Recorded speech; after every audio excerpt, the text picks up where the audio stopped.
Hey there, it's stream 224. I'm working on a game and I'm going to start it up right now. And it's going to take a little bit because I'm a little bit behind today. But that's okay. I'll spam the commands right now. This is my incognito window, so I want this, but it's not going to load yet. This one is the actual site. So it's a top-down 2D retro pixel art game inspired by the Ultima series way back in the 90s. And this is a test zone here. I don't have a whole lot of stuff working yet. I'm still building up the basic game systems. They're NPCs, and you can log in and play and fight them.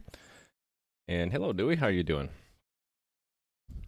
Working today on making the NPCs, differentiating them, making them different, and giving them loot that you'll get when you slay them. So one of the pieces of loot would be something that you'd want to stack, like gold pieces. So I'm going to work on stackable items. And maybe add food that you can use to restore your health, because right now in the game, the only way to restore your health is to get killed and then respawn. So, a little bit behind with the stream setup today. So, if you give me a moment, I will get this all set up. I have to go run the server locally, and then I also have to go to the player and start it up. Hey there, Rally Monkey. You died on your first monster? And that's fun?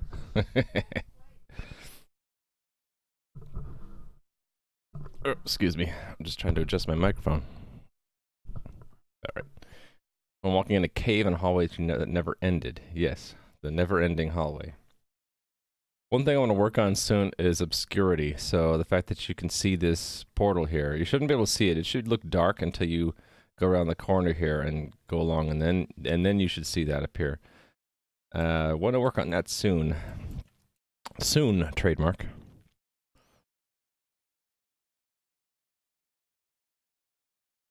All right, I want this window to be the GM panel in the local game, and this one to be the player panel. All right. So a little bit of a compressed schedule today. I started a few minutes late. I'm gonna have to end basically on time. I have like no margin time at all. So 2 p.m. That's it. Hey there, Dracklin. Misdone trademark. Exactly. It'll never be done. Okay, so maybe start with something easy today. Add messages when you get or you lose or drop items. And the get items, let's look at that first. That's something triggered. Let's see. It should be an action for it in Redux. Get or pick up item. Here we go. Let's see what that maps to.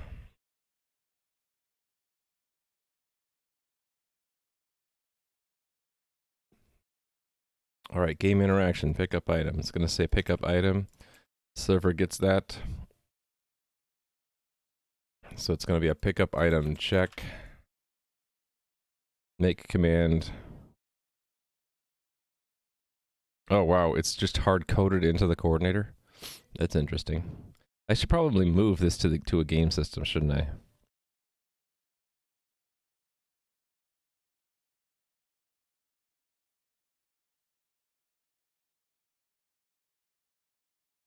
Yeah, this is also susceptible to those race conditions.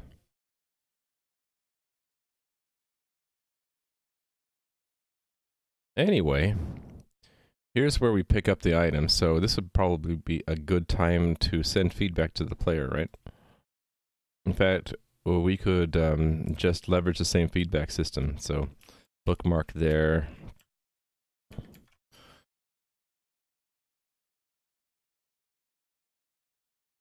Let's find the one of the systems, like dialogue system, has a lot of feedback, right? Or trying to think. Didn't I?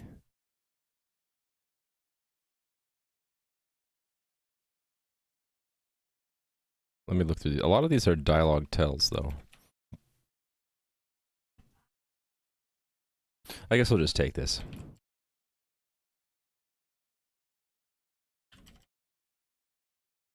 And I need to change it up a little bit so that...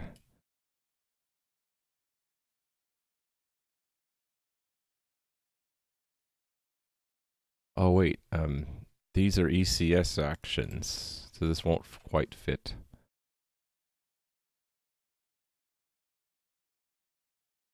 It's got to be one of these. Okay, that won't work.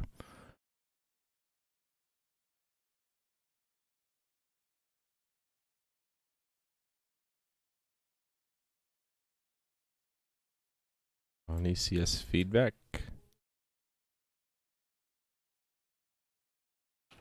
Where was that done in?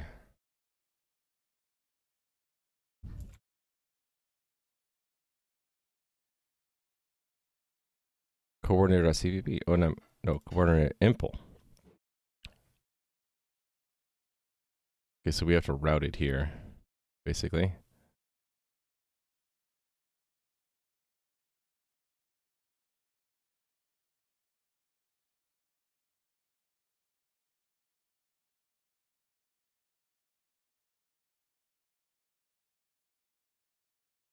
Okay, this won't quite work. Actually, what if I make it so that in any way this gets modified, we see feedback? That would be probably best. So something in the coordinator that says, like, if the inventory was modified. What does modify component actually do in the executor?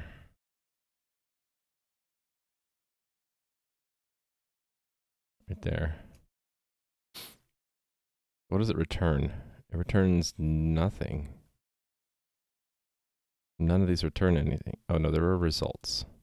Okay, so there is a results, but I don't think I fill it with anything.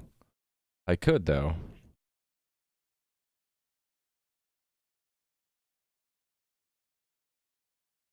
What I'm thinking of doing is when it goes through like the delta modify component and it's a player, well actually it doesn't matter. Before changing the component we can record what it was and then set the results to be like show what it was and now what it's been changed to, and then we would know. You're afraid to attack anyone. Is there currently a way to heal? Yeah, you die and then respawn. So yeah, if I return what the component had, then we can compare with what it had and what it has now, and know if you either lost an item or got an item.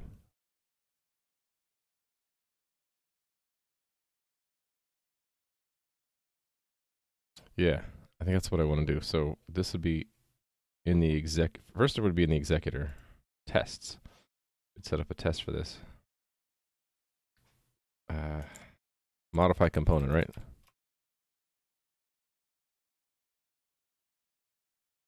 Delta, yes.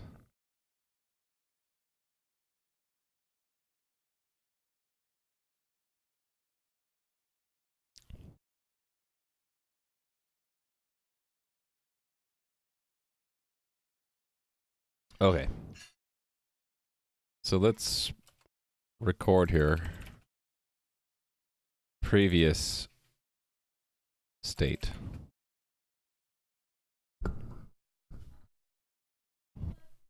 And we'll put that here.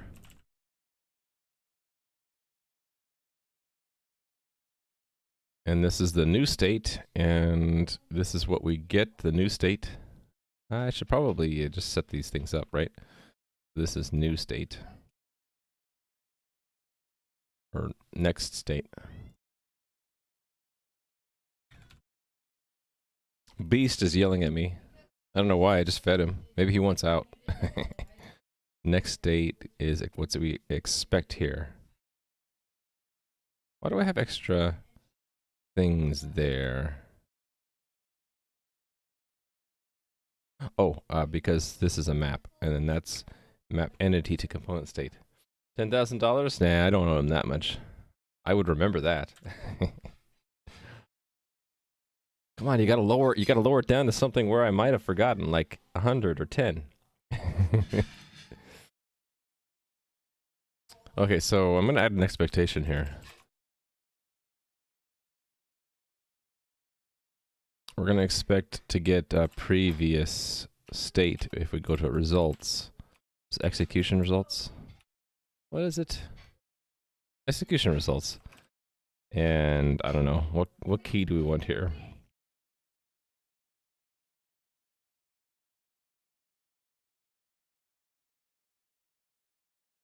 Previous?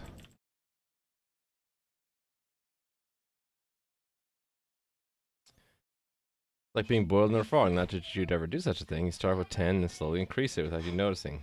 I guess. I'm thinking more like, if it's a large number, I'm going to say I would remember if I owed him that. But if it was like a small number, I'd be like, did I owe him that much? Hey there, Omnia. It's going feels busy man today for me. I feel a very compressed schedule, a lot going on. But I'm handling it. How are you doing? I'm putting in feedback when things change so that we can do things like report that you picked up an item. You're chilling? I wish I could chill. I haven't been able to chill in days. That's not true, but that's what it feels like sometimes. Alright, so this will fail, right?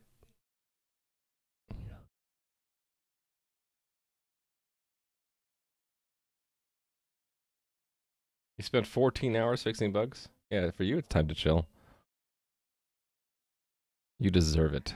You deserve to chill. First build of the day is so long. Hey there, Batcraft. Hey there, FC Node. How are you doing? How long have I been coding? Okay, I forgot to turn on my chat bot. Let me do that. I knew I forgot something. It will answer that question as soon as it turns on.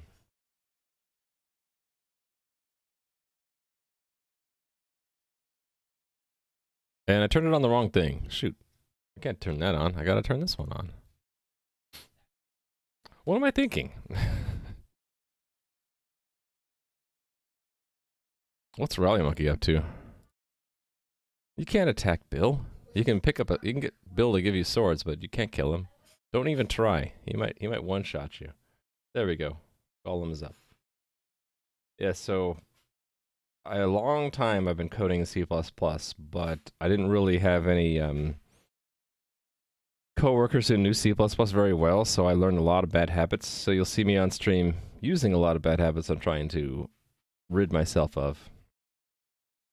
So I tend to think that the number of years isn't like, it's not like I know 24 times as much as someone who's programmed 1 year would know, or 1 year would know. It's more like, you know, out of the 24 years, maybe 20 of them were just doing the same thing over and over again, just with different projects, right? And maybe not learning so much. Well, I got gray in my beard, so I'm a little bit older than most people on Twitch, I think. Anyway, let's not focus on my age. Make me feel bad. Let's run this test. Yeah, you youngins. You young people, you don't know how good you have it. In my day, we had a 2400 baud modem, and we liked it. There was no internet. You couldn't look stuff up in Google. That was true, actually. At one point, I wanted to work on operating system stuff. This is like when Linux was really young, and I kind of like, oh, that sounds neat. Let me see if I can control the hard drive on my computer, like directly through the hardware registers, right? And I'm like, well, I don't know the first thing about the interface for a hard drive, and you couldn't look it up because there was no internet. So I actually went to the library a few times looking for technical books that would say anything at all about the register sets of the controllers for hard drives. I never actually found anything. So I kind of gave that up. And then eventually, years later, like I found an old like IBM, what was it at the time? Is it called an AT or something? PC? And it had common BIOS APIs. And then I'm like, okay, this will work. And it sort of did. But yeah, it was rough times when you didn't have the internet to look stuff up. Go to the library, hope to find a book about it. And computers being so new, like no one had books on it. So yeah, I don't know. Maybe I just didn't know how to look up stuff. Okay, the feature I'm adding is that the execution results will have a previous key that will have what the component used to be, and then oh, that's interesting. This part failed. Oh, did I change something here? Create with the previous state. Oh yeah, because this won't. Yeah, I need to. It won't have null in it. So next state. Okay, so if we put, let's just have two of these. Delta. Next state won't have that key in it, and this will be a delta. There, fix that part of the test. It's all relative, yeah. Even with the internet, you couldn't figure out how to get it working? Well, you guys these days might have the inverse problem where you look something up and there are too many search results and there's a lot of junk out there that just doesn't help you. You like run into 50 different people saying that they want to do the same thing, and then all the answers are either wrong or there's no answer or it's misleading. That's the opposite problem. Having too much wrong information. Okay, why is this still wrong?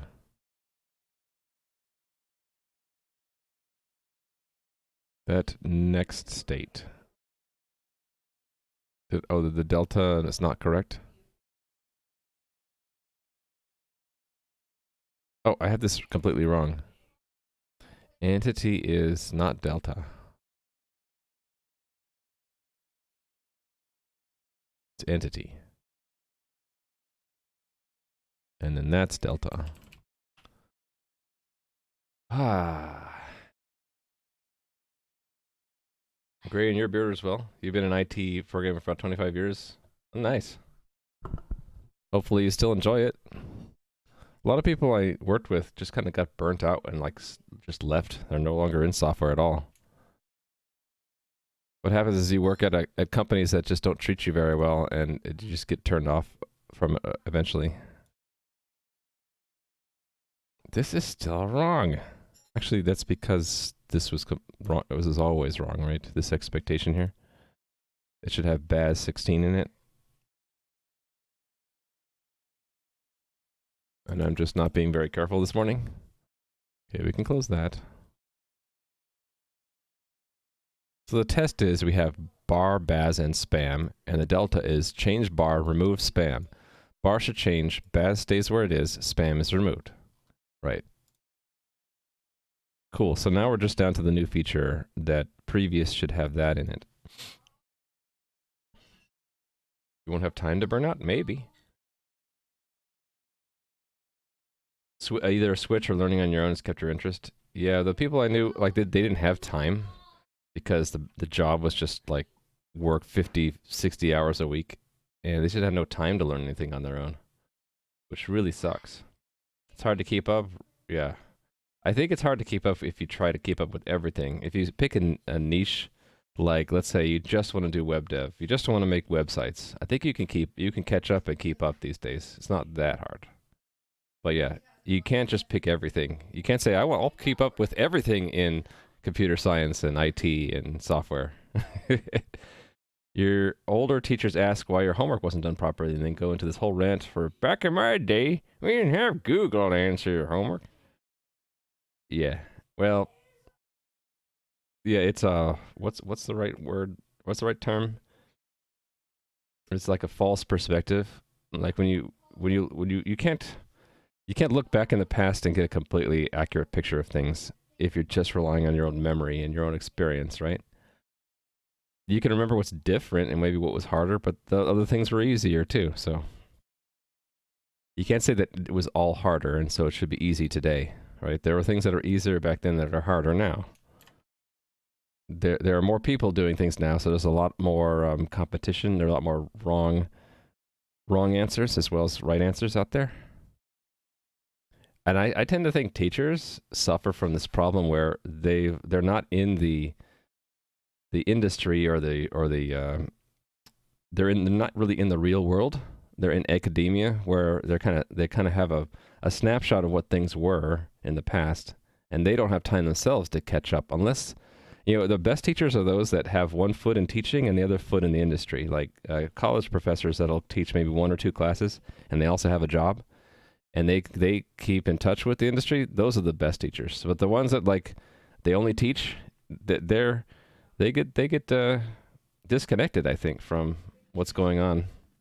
Probably still teaching Pascal somewhere, thinking that's a good language to learn. CS of old days is more of an aggregate of everything, I guess. Yeah, everything is a lot more specialized now. Well, there's a lot more you have to program these days, right? It's a much bigger field. Okay. I think I can do this easily because we're about to assign this. Okay, we're doing the whole keys here, so I can just grab what it was and store it. I can say results previous equals component. I think that'll just make it work.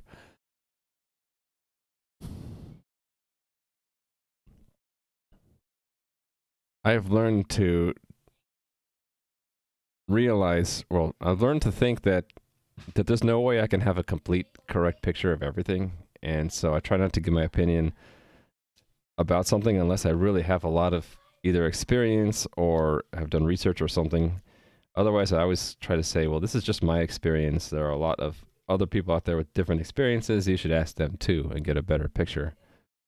I don't know if sometimes I think I'd like being a teacher, but then I'm going to be like, well, I'll only be able to teach my own unique experience, and I hate it when people give you an incomplete picture of things. So I don't know if I'd ever be comfortable being a teacher because of that. Because I'll turn into one of those teachers that says Backcraft's teacher. And I'll be like, I don't want to be like that. I don't want to be a teacher like Backcraft's teacher. One of those older teachers that's annoying. I don't want to be that. All right, test. Pass, yes? Yeah. All right. So the executor tells us what it used to be. So in the coordinator, we can say, well, if we used to have an item and we don't anymore, then we could say, you have dropped an item. So where do I want to put that? But where do I want to put that in ECS? You're behind a keyboard and on the internet. You're supposed to act like you know everything. You're doing it all wrong. I hate that, though. People that think that they know everything and they don't. That annoys me. There's a lot of tests in the coordinator ECS stuff, isn't there?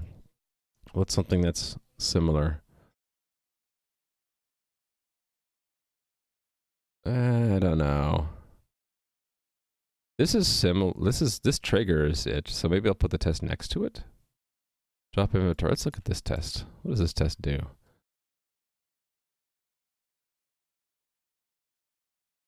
This just queues up the command to modify the player's inventory, right? Okay, so I kind of want the test to be there, but it's going to look completely different. And I want to look for a similar test first. Oh, maybe this. This might work. Inventory published when changed. Yeah, so we add a sword to their inventory, right? And this is that we publish the inventory, but I also want to see it publish a chat message. So, oh, actually, I can build it into this, can't I? Yeah, let's just build it into this test. We'll say inventory published and chat sent. And message, well, and item pickup message sent when changed. You know, why settle with a short name for a test when you can have a long name for a test?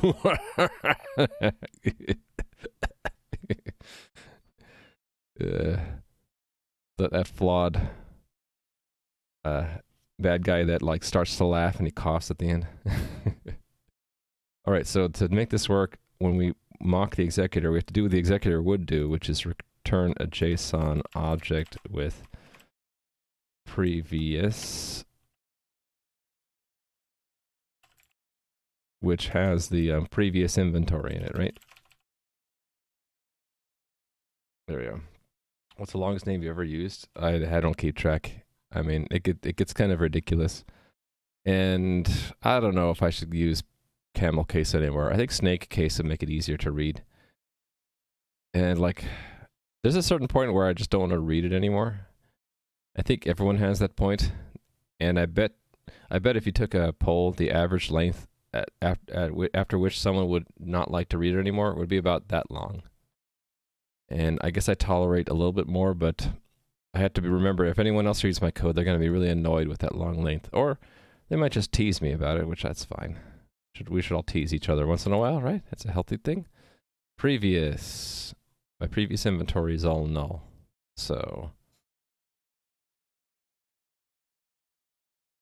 yes. So that's what I want to include, this whole thing, right? Or actually, I want this entire I want the entire component in there. So it's supposed to compare the inventory and see that you have a new item, and it should say you have picked up a sword. So in addition to this inventory message, we should have another message, which is a chat. And oh, this belongs in its own object, doesn't it? That's another message. Okay, I don't want to copy this from scratch, or I don't want to type it from scratch. Let me copy it from somewhere. Those are chat messages going in. What about chat coming back out? I search for that and we'll find it, right? Messaging. We have a lot of them there. A lot to pick from. Okay, here we go. So there's going to be an ID, a type, a sender, a target. Hey, Bob, you're stupid. These test messages are so funny. Oh, right. It doesn't have an ID if it doesn't come from a player. It's like one of these. Right. Chat type. We'll make it a game message. Or maybe I should make it like loot. A special kind of message called loot. That way we can style it differently. Yeah, let's do that. We'll call it loot. Everyone likes loot. And maybe we can make a different color for loot. Alright, so it would be... What's it typically say? Like, it says, like, you... What does, like, World of Warcraft say? I always forget what it actually says. Like, you gain, or you pick up, or something. You pick up... And then, like, the name of the item. And then, like, if it's... And then times 1 if it's one of it, or more if so there's some kind of quantity, I guess. So obviously I gotta format this. System abstractions printf. And actually, what am I doing? I don't need to format it. I know what it should be. This is the test, right? So it's gonna be whatever I name the item. Did I give the item a name? I did not. I have to do that now. So, what keys do I have for items? This is very particular to how items are designed. Where did I do this? I give sword. N for name. How about fidget spinner? You gain a fidget spinner. And let's say you get, well, it's just one of it. So, was that Q? Right, max quantity. So quantity 1. And I don't think any of the other keys matter here. So you gain fidget spinner times 1. I wonder if I should have some kind of coding in here to indicate the item quality, like a lot of games have. Common, uncommon, epic, that kind of thing. Yeah, fidget spinner. Who else is going to read my code? Future me, Badcraft. If future me was going to say, That past Raimu, he's a real bad coder. Can't believe he was so bad that he named this and I can't figure out what it means. And as I get older, the temporal distance between past me and future me gets smaller and smaller. I'll be like 70 years old. I'll be like, what did I write 5 minutes ago? I can't understand it?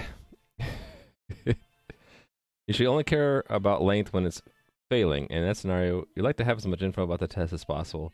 Yeah, so I would study the name and see like, what the heck is this test supposed to do? I'm glad that past me made the long name.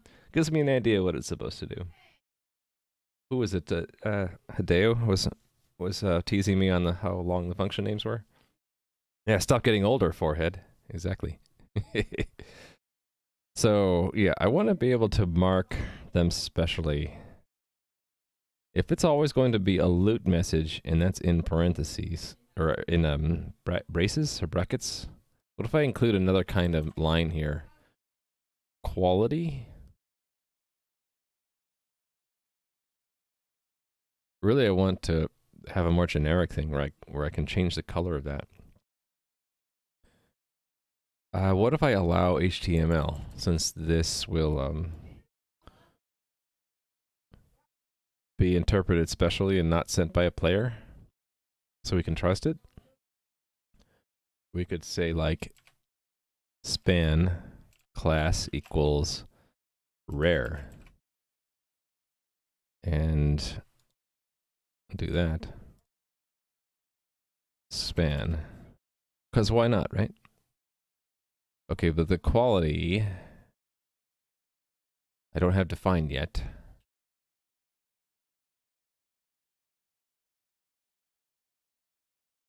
And do I really want rare? I guess I do. Yeah, I'll just worry about this later. That's probably, I'll do something like that, but I won't do it now. I'll just leave it like that. It won't be colored in any way. Yeah, okay. So that's the expectation, and now we're going to fail that expectation, and I got to make it pass.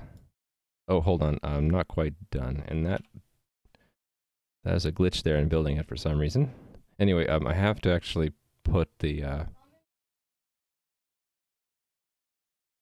Oh no, I did do that. Okay, never mind. See, I'm already forgetting things. I'm getting old. Test Explorer, because it failed to link that one time a minute ago, it doesn't find my test anymore. I have to run that again. All right, so we expect the inventory and then the chat, and we only get the inventory message, not the chat message. That's what that's saying, I believe. So we need to change the coordinator. Coordinator. Not this one. I don't need this anymore. What was this one? Drop inventory. Yeah, we don't care about this.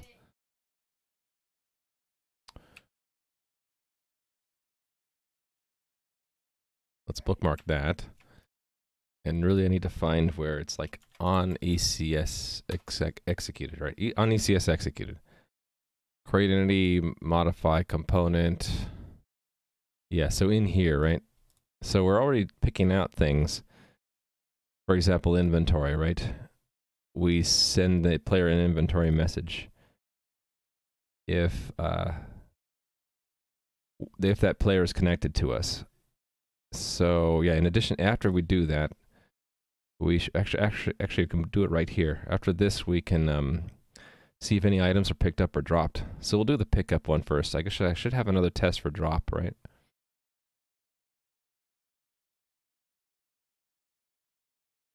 And I think the way I want to do it is I want to record how many of each kind of item we had before, and then how many we have now, and we basically want a difference. So remove the things that are the same, right?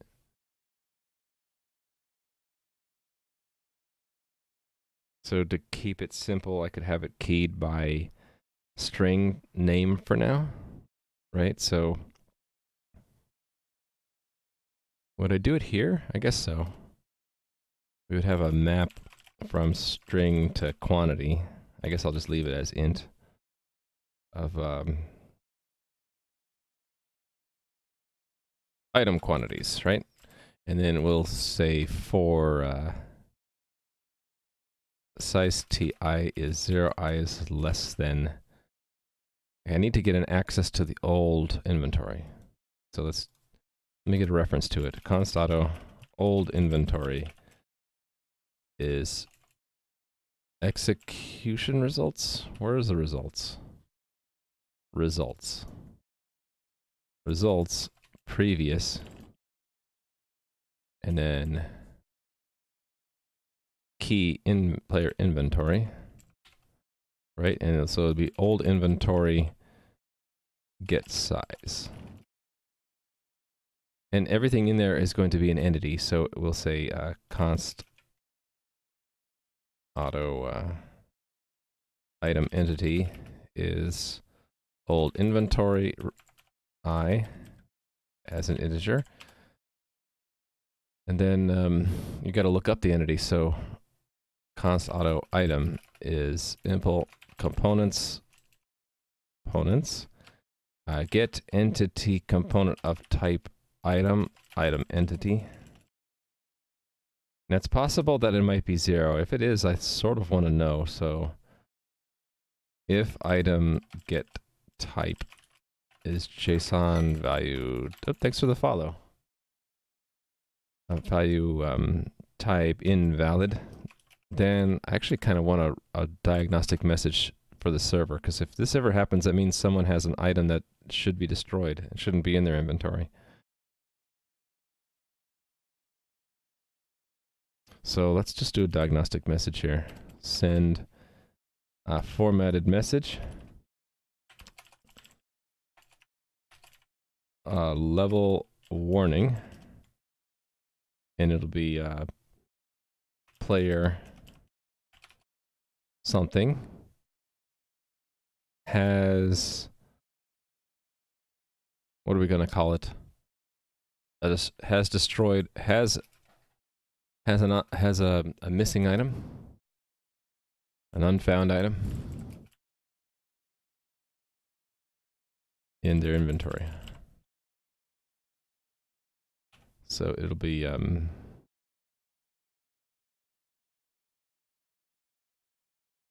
what happens if an item gets destroyed? I would want to remove it from the inventory first and then destroy the item, otherwise we'll trigger this, right? Yeah, so this will be it's player ID, and player ID is what type? Int, good. And then the this one's item entity. All right, if it's not invalid, then we'll record what it is. So item quantities, index will be item. Refer to my key here. It's n. Now, did I want to make key names for those? I think I do. So we'll add it. Item name is n. So in the C++ code, I'll always use the those keys, make it more readable. Item, and then I'll need another key. Quantity. I think that was Q, right? Q, quantity 1. Okay. Quantity. We should cast that from a JSON value to an int. That would be polite. Okay. Oh, and this should be a plus equal, right? Because, well, no, it doesn't. Well, what if you have 2 slots that both have a sword in them, and then you get a third sword? Yeah, so we should add to it. If it's not in there, it creates a key with 0 in it, I think. So we're safe. Oh, we'll test it out. Okay, and then so the way this is going to work is we do that for the old inventory, and then we got to get a difference between that and the new inventory. So the new inventory is delta player inventory. Let's get a key for that. Let's get a name for that. New inventory is that, right? Then I can replace it there and then use it instead of old inventory. Yeah, this severe indentation tells me I need to refactor this function. This entire thing ought to be its own function, like update on player inventory change or something like that. But I am just too damn old and lazy to do it right now. I'll grab any excuse I can get. Is the real reason. I'm just super focused on getting this feature done. I'll go back and refactor later. Plus, you know, when you want to spend a day on refactoring, it's good to have like some like easy targets, right? So I'll set up these easy targets so that when I refactor, I'll feel good about myself. Oh, this is easy to refactor, right? These are all stupid reasons, but it's making me laugh. So I'm going to go with it. Low-hanging fruit, right? So I'm planting that low-hanging fruit. Okay, so going through the inventory, get the entity, look its type up, and this is player D is picking up. Or let's just say this had, and then we'll just say now has. Okay, and then this I want to do a subtract. So if it goes negative, they've lost that number of items. If it's positive, they've gained.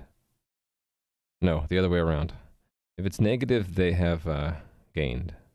So maybe I should actually do a minus equals plus equals here. That would make more sense, right? So if it ends up positive, that means they gained that number of items. Negative, they've lost. So at the end here, you can probably figure this out. We're going to loop through all of the item quantity in item quantities. And then we'll say if item quantity second is exactly 0, then there's no change in that type of item, so we just continue, right? Otherwise, we're going to send them a message. How do we send them a message? It's some...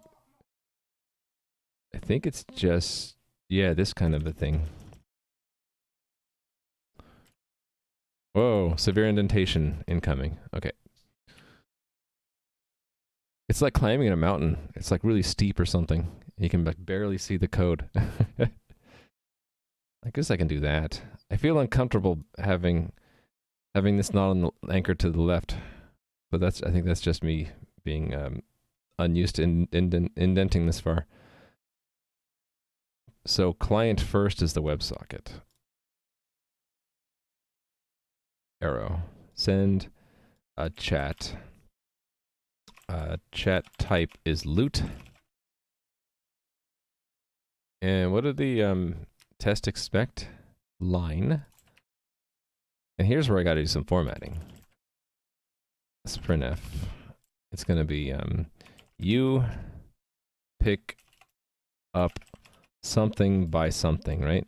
And it's going to be the something is going to be item quantity first. Turn that into a C string, right? And the second is item quantity dot second. But this only works for positive numbers. So I'll make another test case to handle when you lose an item, and then we'll expect it to say like you lost instead of you pick up. Set the indentation size to 0. Hey there, Ski Dog. Then it grows into a lovely refactor tree. Yeah, with low-hanging fruit. Isn't that lovely? How are you doing, Ski Dog? And why are you not a VIP? Probably because I hardly ever see you in my stream, but now you are a VIP. Since I think I have some VIP slots to hand out, why not? All right. So this will maybe pass the test? Nope. Did we get a chat line at all? I did get a chat line. It says you pick up fidget spinner times 1. Okay, what's different though? Chat type is loop. Oh, type is missing. No, type is there. Type is chat, line is that. What's different then? You don't do much chatting here, mostly because you don't know the first thing about C++. Well, when I get back to JavaScript, maybe you'll recognize some things and you'll be like, ugh, Raivu, your JavaScript sucks. What are your thoughts on exiting early with return versus enclosing the code in if? I try to exit early because it helps the indentation. Can I do that here? Yeah, well, I guess I could say not equal and then continue, and then I gain a level. Continue. Yeah, I gain one level. So for every level I gain, I'm going to give if-then software a point for making me think about that. Can I drop this even more? This ought to just be turned into a lookup table, I think. And I'm too lazy to do that. What about this? Well, we want to continue. Well, actually, we might be done here, right? Does this loop? There's a loop, so I can't just return. But I could continue, couldn't I? Ooh, I could continue. If delta is the only thing we're looking for, so we can say if it doesn't have that, then continue. I gotta be careful though. If I do too much of this, I risk like, well, I risk getting confused about the indentation level. But I risk like continuing a loop when it shouldn't be continuing the loop. Okay, and this whole thing, it only cares about players, so we can say if it is, so that's another point.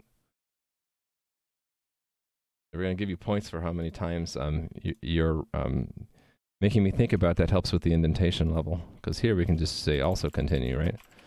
And then drop that another level. Oh, wait a minute. No, we can't do that because there's, it also, the Golan commands are in an else. Oh well. It might just be 2 points for now. It's a little bit better. Okay, anyway, I still didn't find out why this test was failing.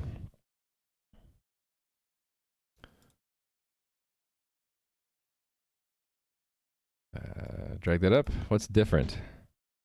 What's difficult is it does pretty print for that, but not for that. So that looks like that. This part was passing before, so I don't think it's the inventory message. I think it's the second line. There's something wrong with it. Chat type loot line you pick up fidget spinner times 1. Type is, I really don't see any difference. What is the difference? Anybody see it? Chat type loot line you pick up fidget spinner type is chat. Looks the same to me. Type of the previous message was inventory. Oh, wait, I see it. It's got a name now and a quantity, and it didn't have it before. All right. So that's a problem in the test. The test didn't, I added these two and the test didn't expect it. Test has got to have expected down here. Yes, it's, what's this tile and tile set? Oh, that's added, right. It's combined, I forgot about that. This send inventory takes stuff out and combines it. Right, it takes the item and then adds a tile set and tile. I forgot about that. So we take those keys and we're adding the tile set and tile. I need to make sure that those never collide with the item. Otherwise, they will overwrite the item when we tell the client about it.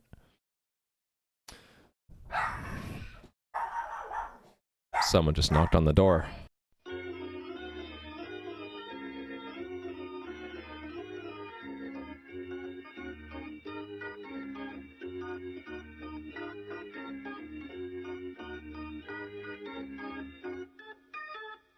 Sorry. The dog likes to bark anyone who ever knocks on the door. I think it was someone dropping off a package. Which means it was loot, right? Someone has delivered loot to the house. What kind of loot did we get? It's heavy? Heavy loot?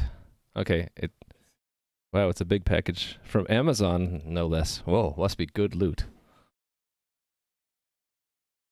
All right, so this is passing.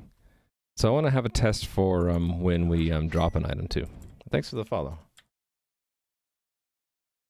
If then a software inventory published and item drop message sent when changed. Okay, so this will be, let's say we drop one of our fidget spinners, which would be sad, but it's got to be done, right? So we go from 2, why did I say sword? It's not sword.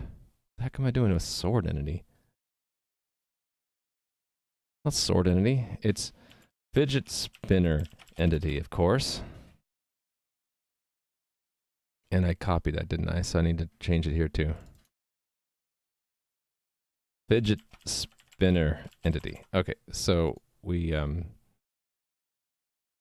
still have one.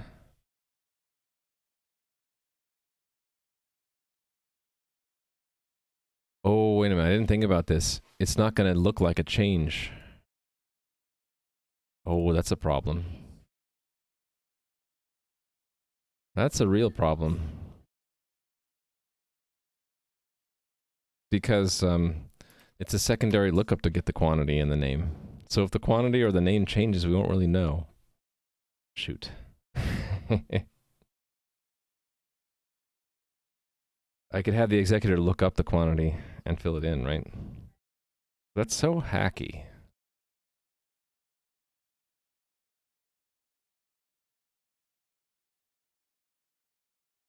I think we have to do it though. Okay, so this is prompting me to do it anyway. That means, yeah, we need to design what is in this previous.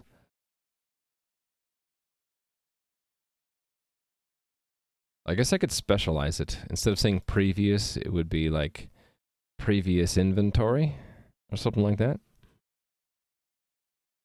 Yeah, okay. Let's do that. So let's just say we get the whole previous inventory and there's no key here, right? So let's change this to say like, well, let me design the shape too.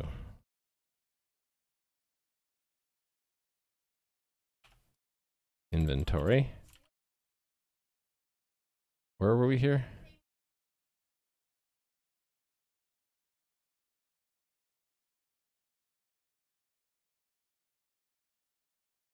Oh, okay. So this test I can go back to not caring because this is not inventory. Oh, well, I have to make it inventory. I don't if I make another test for this. It's inventory specific. Yeah, let's do that. We're going in deep. It's going down this rabbit hole of the executor has to know about inventory shapes.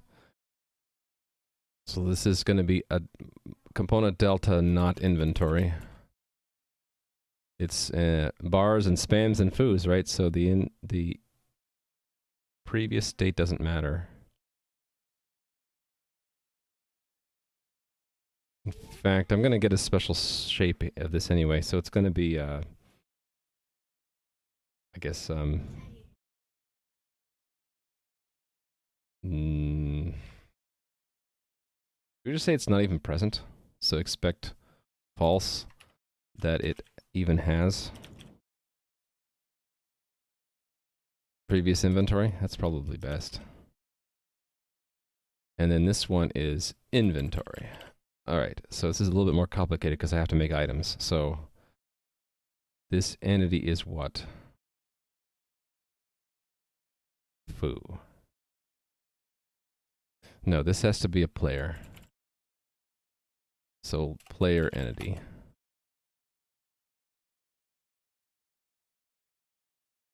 Player entity. So previous state, the only thing I care about is inventory. What do we put here? Null pointer. Why is it coloring it weird?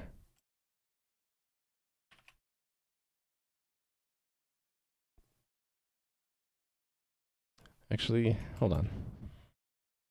Let's put that in the clipboard and undo a little bit. I can include the bar, baz, and all that stuff, right? Let's just do that. Well, actually, I don't care. Let's just stick to inventory. The delta is the inventory changes to something else. Let's actually put two things in here. So item 1,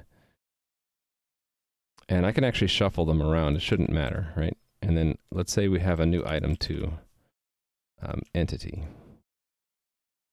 Dropped a sword on the teleporter. You've been hacked. Oh, you can't pick it up now? So you managed to drop it before you got teleported? Really? Where'd you put it? Did you put it here? No, that's the teleporter. Which teleporter? It's gone now. The top one?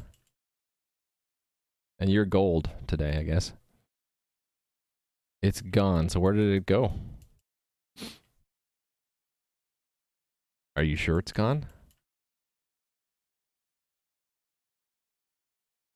Oh, yeah, there's a timing issue where if you drop and pick up really quick, it will like either disappear or you get 2 references in your inventory.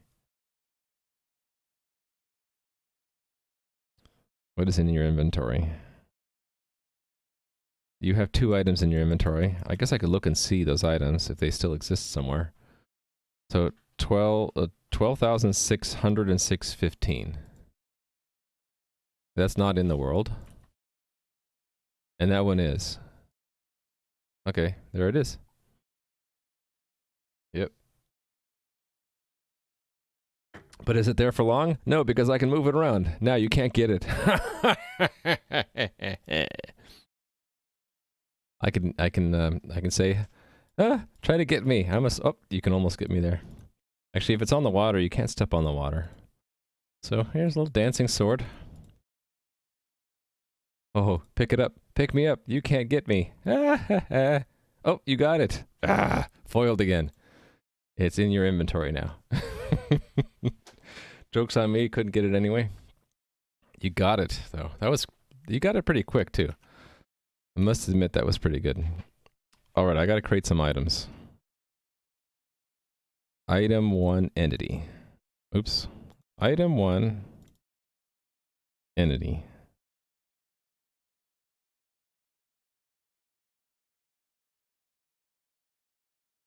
Just occurred to me, like, if we just change the item, I'll have to just do a delta anyway in the player's inventory to kick the fact that the item quantity changed. Yeah, oh well, such is life. Next level teleporter hack, 0-day exploits, yeah. I kind of knew about the race condition between dropping and picking up, though. Moving and dropping, moving and picking up. I need to close those races eventually.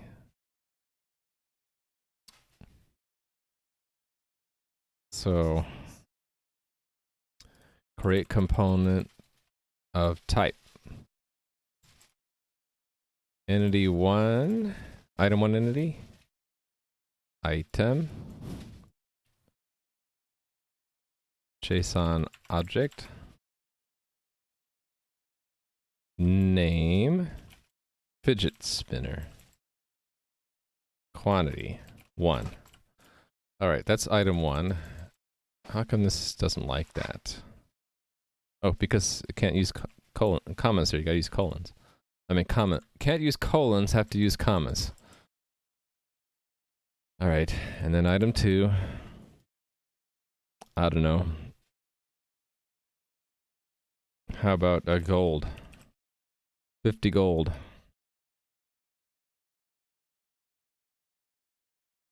So, previous state is that this is a delta. Also, I want to change the items, item 1 in between as well. Next state. Do I even use that? I do. That's gonna be the same thing. Yeah. Just say they're the same. My ears are popping for some reason. Create component of type player, which has that state in it, and then we're changing the player to have the next state as the delta. But before that, in fact, I could put it in the same array, right? In fact, I do want to do that. Is that going to screw things up? No, it should be fine. Modify item. Item one entity. The delta will be we're gonna give him 2 fidget spinners because that's how magnanimous we are. The delta will be 2 fidget spinners instead of 1. So you gain a fidget spinner, and it moved in your inventory from one slot to another, which I don't care, but I do want to do that just to test stuff. And then we gain 50 gold and 1 fidget spinner. That's what I want to see. So this should be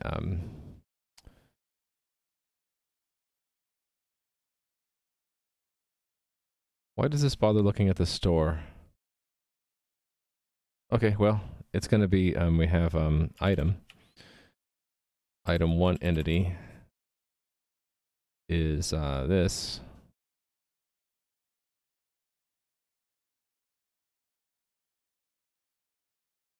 And then item 2 entity is 50 gold, right?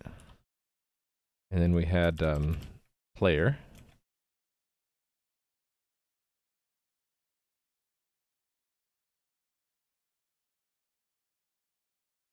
Player entity, JSON object with next state in it.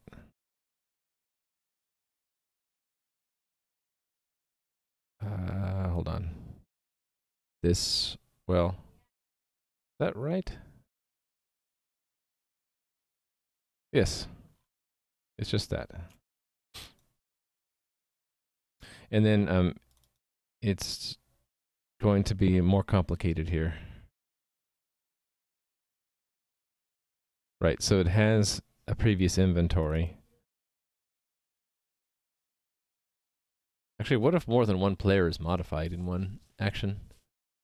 So we'll have to have like an array of some kind. Well, this is going to be a pretty complicated shape, actually, isn't it?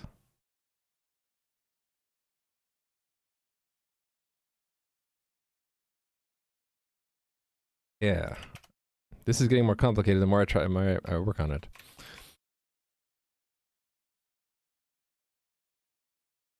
So because there could be 2 players that gain and lose inventory in one action. Yeah, arrays. Yeah, when things get complicated, just use more arrays.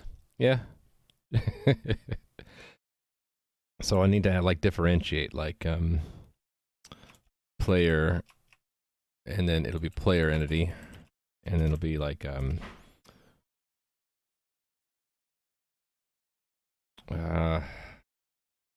inventory. So we have to basically I should just encode what I need, which is a map between item type and quantity. So that would be just another JSON object, which would have like a fidget spinner 1. And that's it, right? And then the new state is that they have 2 and 50 gold. Yeah, okay, that's what I'm gonna do.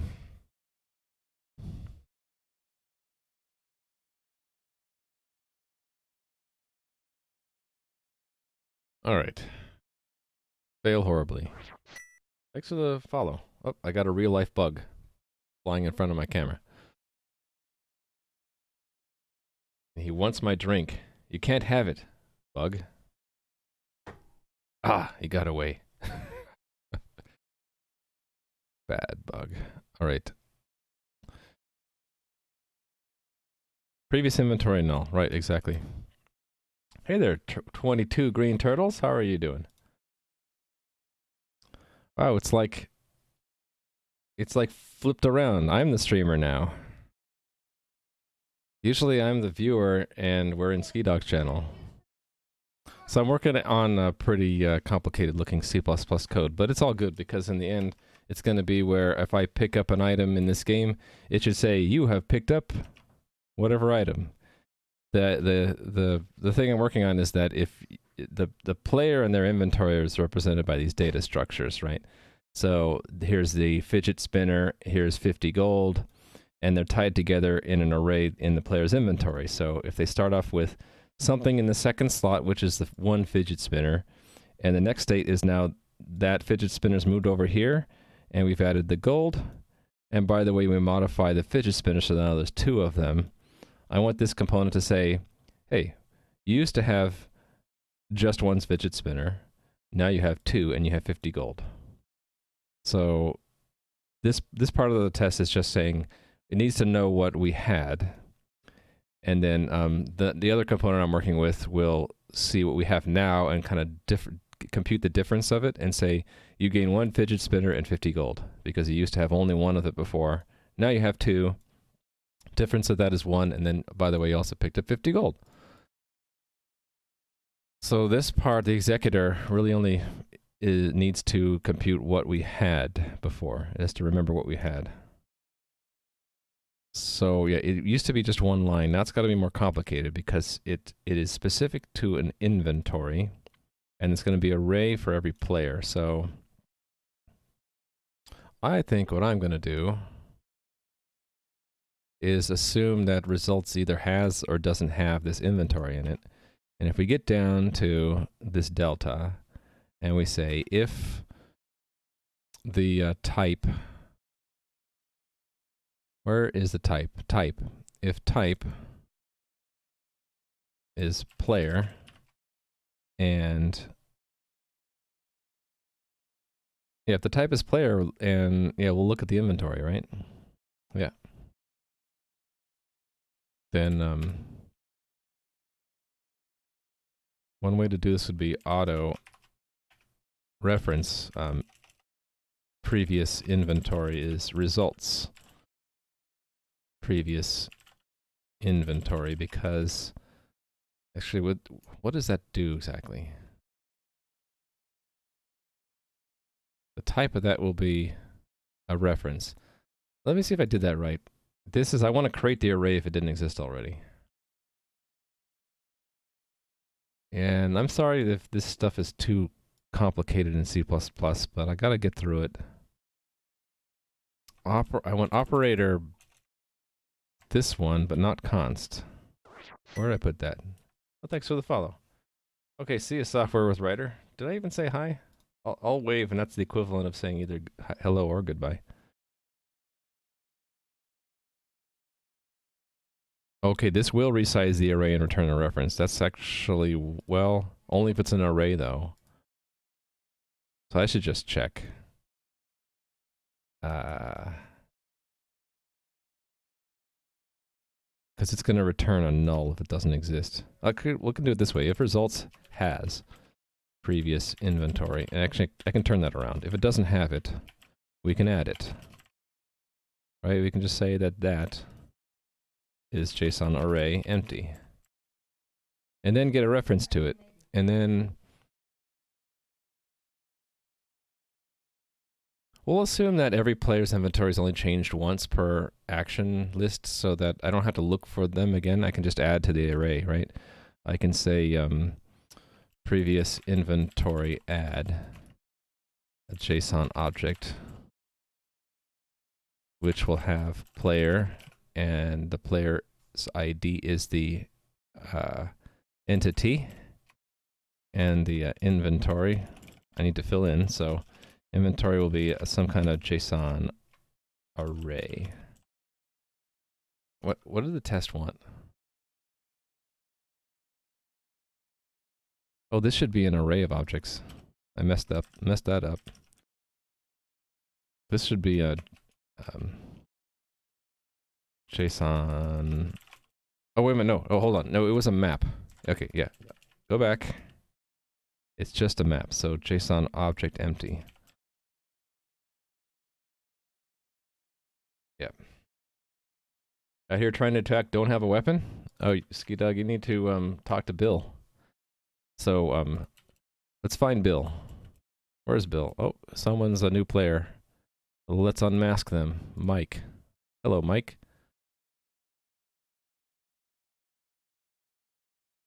Close and lock that ticket. Let's go find Bill. Bill's in the world somewhere.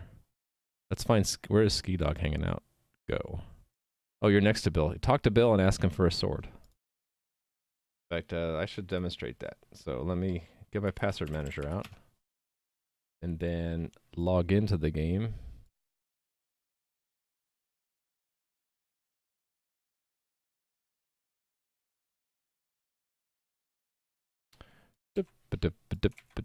There we go.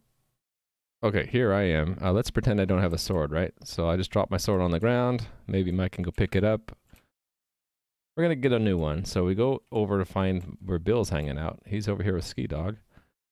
And I'm gonna talk to Bill, and I'm gonna say sword. He says, need a weapon? I have a spare sword. Don't ask where I keep it then. Anyway, would you like it? Yes. Here you go. He spits out a sword and lands in your inventory. Don't ask where it came from. And then I have one. And fortunately, Bill is unattackable. If I try to attack, it says you can't attack that target. But should I just hang out in this zone? I can attack these guys. They're good for nothing guys, right? Die. I killed one, and I'm dead. Respawn. Die. It's too easy to win because you can just respawn if you die. Think there's a pocket dimension in Bill's abdomen? It could be. Could be. Now you have a sword. You asked Bill for a sword formally. Can I have a sword? He said he can't help. Yeah, it's by keyword. So the old Ultima games were like this. The dialogues were actually pretty simple. They were keywords oriented. So you have to know to say these words. So the way that they made these words discoverable is every NPC in the game, you could usually ask them their name and their job, right? And the responses that you'd get from that would have some of the words in there would give you clues on what else to ask him. So if it says tiger, you can say tiger, and it'll say, how very observant of you. But sometimes there would be a hidden keyword that maybe another player or character in the world or NPC would say, oh, you need a weapon? Go ask Bill sword, or go ask Bill for a sword, and the word sword would be highlighted in red or something, and that would tell you, oh, I need to find Bill, and I have to say sword, and that's the secret keyword to get to the next stage of the dialogue where he asks you, you want one, and then he gives you one if you have room. So kind of like, that's how you'd hide secrets in the game, is you'd have to know certain keywords to ask certain NPCs to make progress. And the whole like quest system was basically, A says to go ask B for something, and then B says, okay, well, you need to go talk to C and ask him for something else, and then you would speed run the game by just shortcutting that. You'd have to write down, go to C and ask for blah, and you just have to know that because you played the game before, or someone else has played it for you and spoiled it for you. But anyway, yeah, it's just to keep it simple. It's easier to match just single keywords than to have some kind of parsing and finding the keyword in what you ask. That's all that's for. How dumb the modern games NPCs are. You essentially blind click on them these days. Yeah, so my game is not going to be very fun for those who just want to like run through and not do any of the talking. Although I could have zones in the game where you don't talk to anyone. You're just handed a weapon and says, well, go try to get to the other side without dying. That could appeal to people who don't care about the dialogue or the lore or anything. I want to have the game accessible to different kinds of players. Some players aren't going to care about the story, and so I should try to have areas of the game that don't require dialogue. So there goes Ski Dog. Bye. He just zipped through that teleporter. Back in this zone, fighting monsters, or maybe just peacefully coexisting with them. Uh-oh. No, you gotta keep attacking. No, you're dead. Ah! He's alive again. He lives. A couple of things that might help. If you just hold Q, now there's a target reticle you can click. So you can just Q, click, Q, click, Q, click to attack. And if you try to attack out of range, it says you can't attack that target. Although you can also, I did the mouse move too. So if you just click and hold in any direction, it'll move. I was going to add right click to attack, and then you don't need to use the keyboard at all, but I didn't get to it. So yeah, I can just finger on the Q key, Q, click, and I won that time. There's a half-second cooldown that you gotta get used to. And I'm gonna show the cooldown of the weapon. I haven't done that yet. And of course, there's no sound effects or particle effects. I want to add those too, because without them, that's interesting. It was moving and attacking at the same time there. I think I know why. That's a bug. Yeah, if you click to attack and then you drag, you start moving. I need to fix that. Lots of bugs I'm uncovering. You're using the keyboard. The mouse is nice too. Yeah. Some people like the keyboard. Some people like the mouse. You know, try to make it accessible. I'm like 5% done with that. That's what I feel. 95% left to do on the user experience. All right, so add. So I'm gonna actually get then. Let's say previous inventory for player. These names are getting a little bit too long for me, but yeah. So we get to this by going to this get size -1 and then inventory.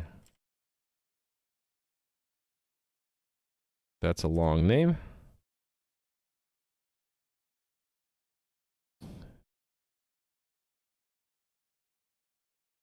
Let me think about this.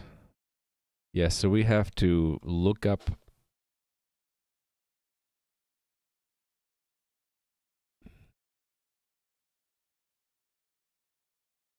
We got to look up what the items were. So, kind of like what I was doing here, right?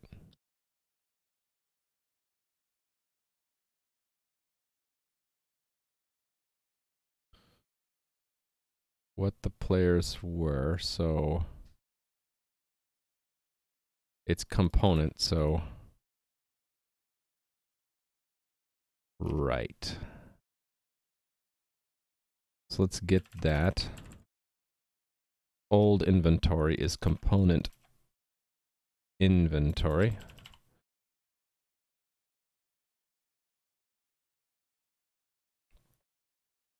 No, it's key player inventory.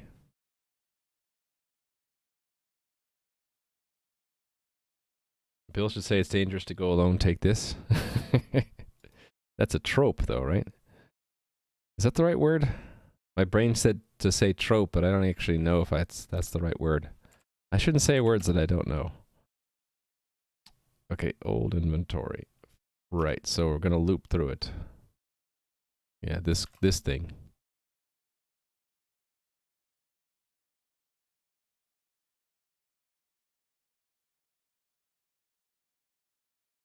Okay, so we don't need this anymore. And it's a dot. And yeah, I don't have access to diagnostics here, do I?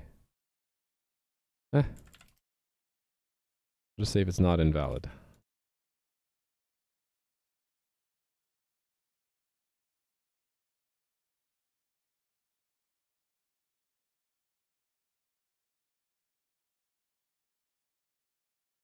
Right, we're gonna, that's an object with keys, so it's gonna be this realm server name plus equals. That's quantity.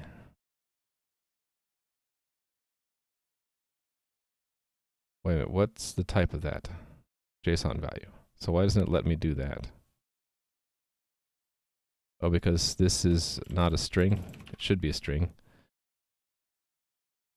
And how come I can't add? Oh, do I really? I don't support plus equals? So I have to take what was there before and add one? Oh, shoot. This is more complicated than I wasn't signed up. I didn't sign up for this complication this morning. Yeah, so if it's it's more complicated if this has. Okay, let's just get the name separately. Item name, right? Const auto item name equals that. If the previous inventory of the player has that item in it, then we can add. Else we'll just assign. Okay, and we can get the quantity separate too, right? Const auto item quantity is that. Okay, so it's just a sign if it doesn't have it. If it has it, then we have to take the previous and add. Plus item quantity. So tedious. Okay. No semicolon there.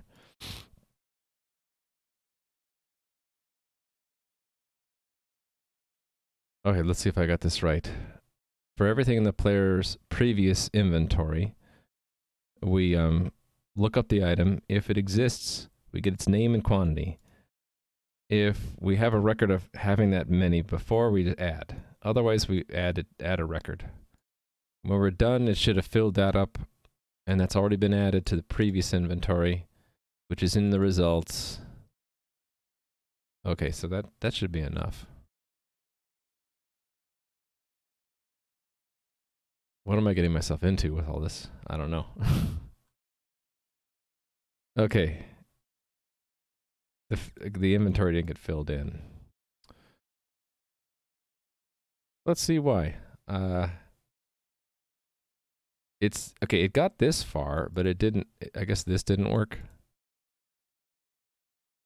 Oh yeah, because that's going to return a temporary. That won't work.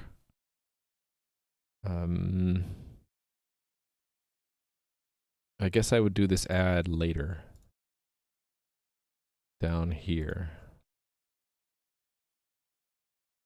And so this will need to have a pre-constructed object. So what are we calling it? Previous inventory, right?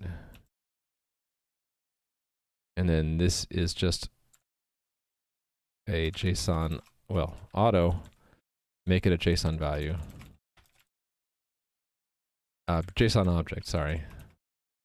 So empty object, and we can standard move this so that we don't make a copy. It just transfers ownership.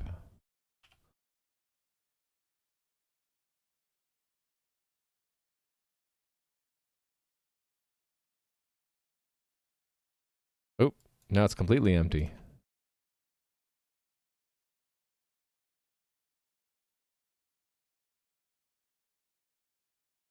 Oh, I didn't. Oh, I have two things called previous inventory, don't I? Oops. Yeah, that's a problem. It should be this one.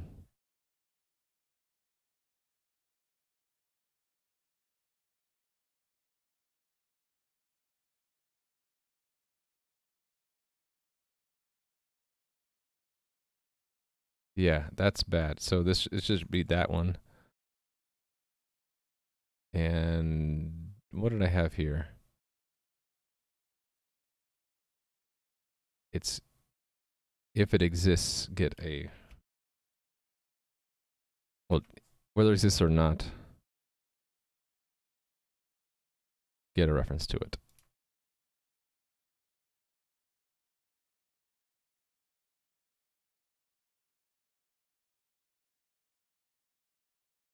Oh yeah. Why am I doing this anyway? I should just say that this is just a JSON object. Okay, so previous inventory in the results. We're constructing an object, and at the end we're adding to that array for the previous inventory something with those in it.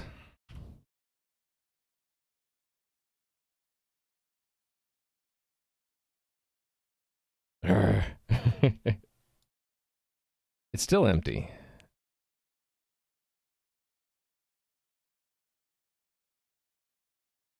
Okay, then I need to step through this and see what's going on. Debugger.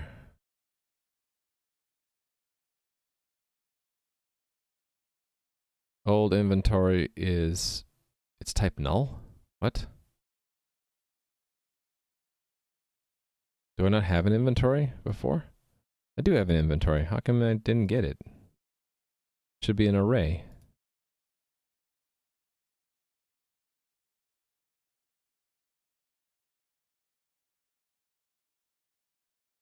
Oh, it's not inventory, it's items. It's not inventory, it's items. items.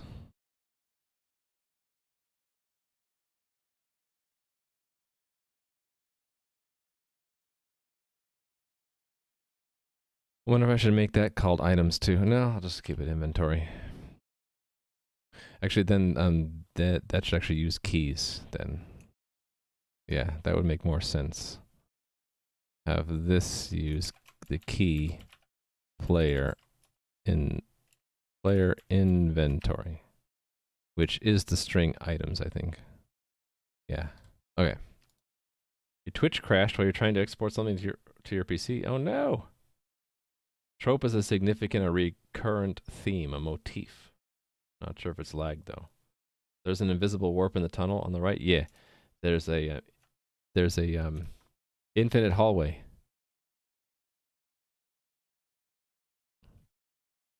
Over here, and you can kind of see it if you dropped a sword on one of these two tiles. When you step here, it teleports you to here, so it looks like it's infinite. You can never see the end. That was one test we made. In fact, if that mob would be so good as to demonstrate it. Step to the right, please. Come on, you can do it. You can do it. Come on. I can encourage him to move to the right by actually placing a rock in the way on the left. There. You see he jumped back over to there. So you step there, you jump back here, so it looks infinite. Popping in and out of frame, yeah, he's probably teleporting back and forth. This is a devious teleporter that if you try to take the shortcut home, puts you back out here, and so you have to take the long way around. All right.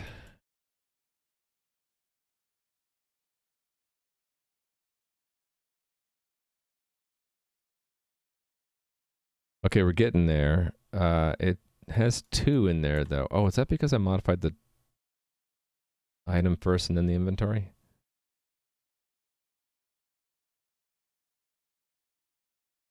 Yeah, okay, so this is maybe a little bit too complicated.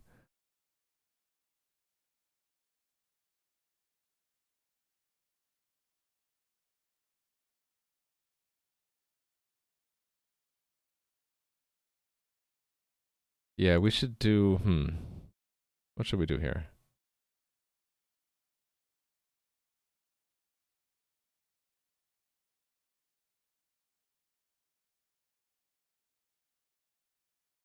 Oh, this is going to be a problem. Oh, shoot.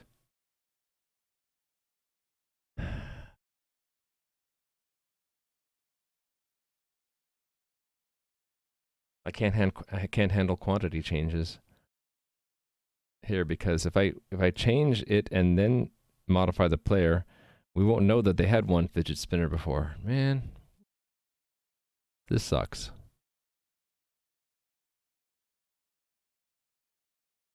I feel like I should just back up and do something else today. Hey there, Set Who 12. How are you doing? I'm not doing so well today because this design isn't going to work.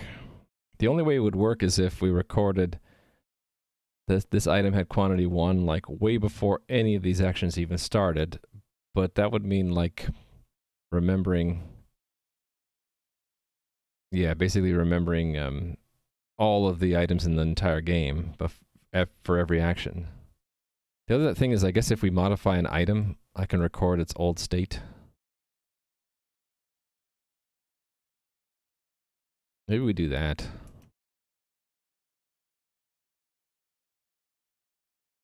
So if the type is item, we would record its old state somewhere. I guess I could stash it in previous items. That might be useful anyway. So say if the type is item, then we'll just add it to previous items.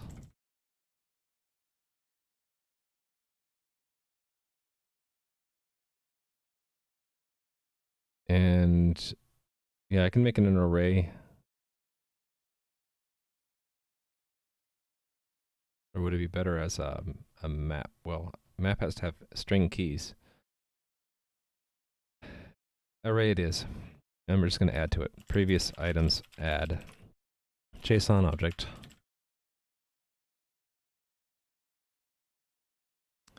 And it'll be item entity.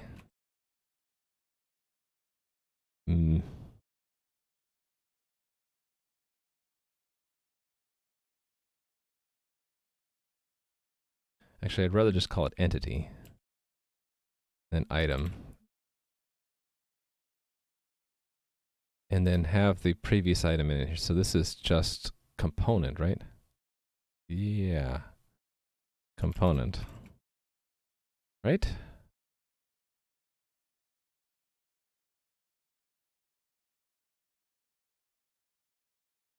Yeah, okay. All right. And just do that. And then in here, I can, instead of looking it up, well, in addition to looking it up, I can overwrite its quantity with if it's in previous items.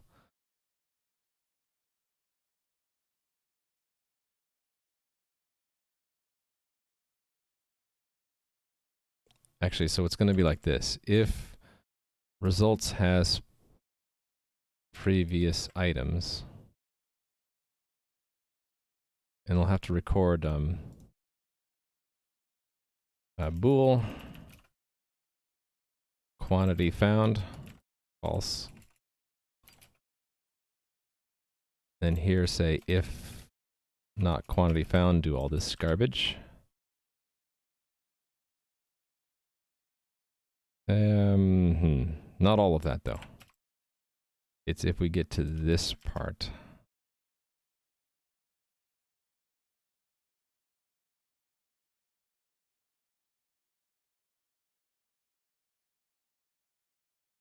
The name could change. So yeah, it's this entire thing. Well, this much of it. Yeah, this much of it. That means that these have to be defined up here. Item name and item quantity. Then remove the const auto from here.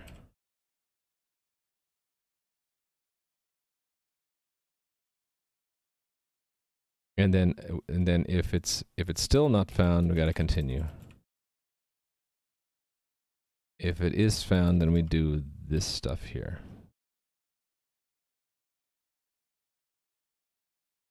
Right. Okay. So here we're going to loop through. For size ti, 0 I is less than well, previous items. So complicated. Previous items dot get size plus plus. If previous items, well,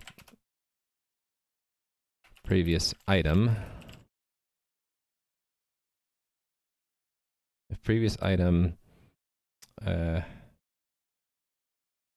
entity equals the item entity. Actually, if it doesn't equal, then continue. If it equals, then we get the name from it. Well, we have to look it up, right? Oh no, no. I just wanted to have it's in there directly. So item equals the okay, so it's just this then. I guess it could be invalid. No, let's not make it invalid. It shouldn't be. This should be int. And this is previous item. And then if we find it, it's quantity found is true.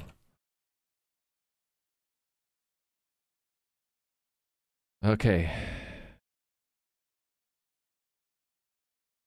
Wow. That's a lot of work. And the test needs to be updated too, right? Or does it test care? No, we're not even looking at previous items. Okay. All this to make this test work. And it's still not working. And that's 0. Sad. Okay, debug time. Hey there, Ramy. Wowee, look who's here. Wow, I don't even have a special shortcut for this, but I should make one. Wowee, Ramy. Previous inventory. It has previous items. Item entity shouldn't be 0.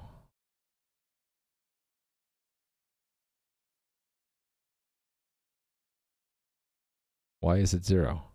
Oh, because it's null. Okay, that makes sense. Shouldn't we just skip it then? This should be skipped if it's... Yeah. If item entity get type is not equal to JSON value type integer. Continue. I want to see it get down to here. Okay, what did I do wrong? Oh, it's old inventory I.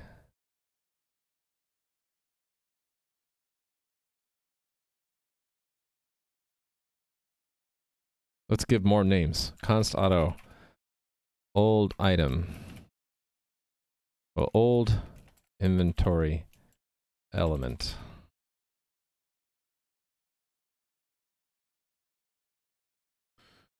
If that's type, otherwise that.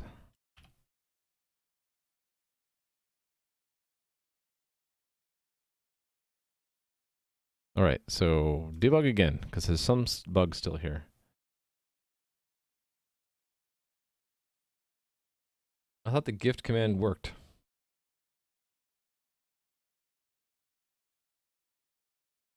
Is it broken? I don't have any points to give.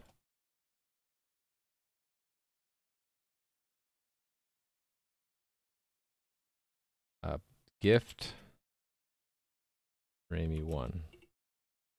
How come it didn't work for you? Did you not have points? Oh, you didn't have points to give. That's why. Now you should be able to give that point to someone. I think the gift command only works if you have points. If you don't have points, it just doesn't listen to you. I think that's what it was. Yeah, there you go. So gift only works if you have points. I guess if you don't have points, it should maybe reply to you saying you don't have any points to give. Make gift command respond if you don't have enough points to give. Where did your point go? Did you have points before? I don't know if you had points before. Let's find out. You didn't have points. Did you score points in stream and I didn't remember, we didn't track it?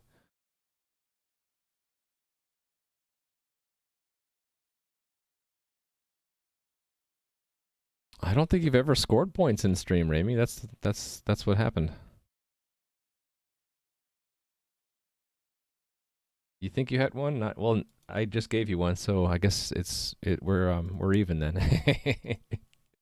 But you gifted it to, you gifted the point to Nui. Here, I'll give you one more. There, you can have a point. Because you were testing, right? You were testing giving it to Nui. All right, debug. Right, entity is 1. It should find it. Yes, it finds it. The name is empty string. That's not good. Oh, it's using the keys. Actually, it should use the keys. What's the previous item here? Entity and item. Oh, it's okay, I got this wrong. It's item. So this is previous item element. Previous item element.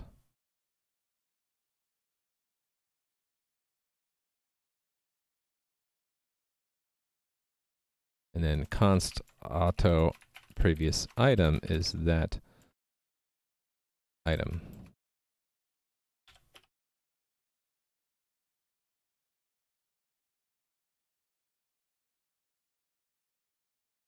Now it passes. You can't look at the points of other people. I don't think. Can I do that? Is it? I have to be a golem mod, I think. Let's see if I can do it. I can do it because I'm marked as a mod in the game. Playing with Skizzers is not a mod in game. I think you told me you didn't want to be a mod in game, Skizzers.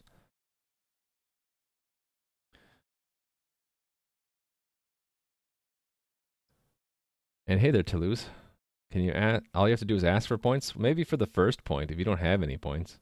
But Toulouse has got lots of points, right? I don't know. Maybe I'm too generous with my point system. I'm happy that this worked now. This is a complicated one. But it should allow us to compare the previous inventory with the current inventory in the other test. So I need to update this one. This test is when we drop an item. So we go from 2 fidget spinners to 1.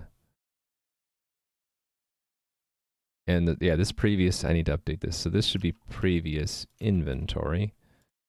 And it needs to be an array. And each one is an object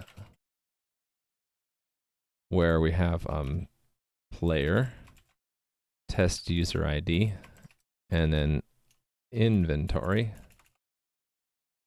which is going to be a map from item name to quantity. So it's going to be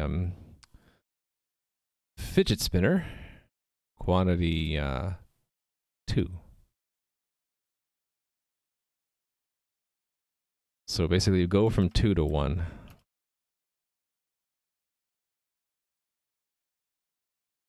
Hold on.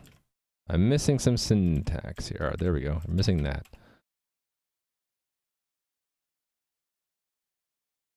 Alright, so that's the new shape. The previous inventory of that player is that, and we go down to 1. There should be, here's the new inventory, and you dropped.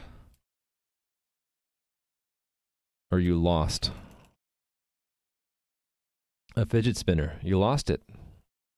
And then let's take this and use it in the other test I need to update too. Right here. This is where there is no previous inventory, right? Because we are picking up an item. So we go in from having nothing in our inventory to having a fidget spinner. So this should have no records at all. This should just be empty. In fact, didn't I have... Previous inventory shouldn't even exist. Right? And that's what I want. Don't pay money to Wubby. I'm missing chat though. Yeah, the test item is called a fidget spinner. Just because I needed some cheering up, I guess. Okay, that test is passing. That's great. And what about this test? Not passing, not great. It thinks we're picking up 2 fidget spinners. Oh yeah, I haven't updated the code. Okay. Updating as the code. Right, so it's not gonna, this is not gonna work with that new shape. Previous inventory, right? Here's the new, where's the new shape? Not that one. This one.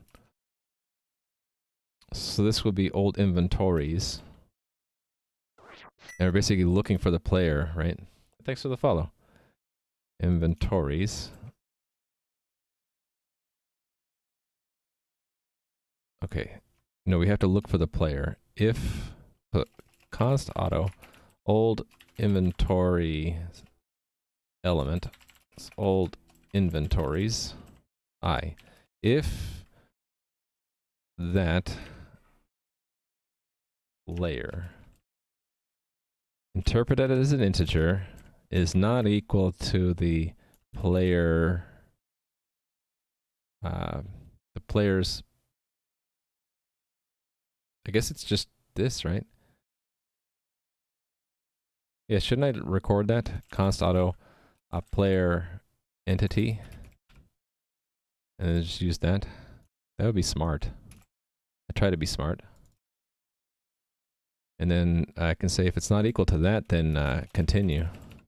But if it is equal, then const auto old inventory is this inventory.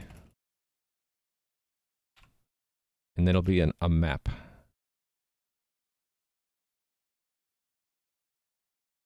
So I can actually just copy this, right?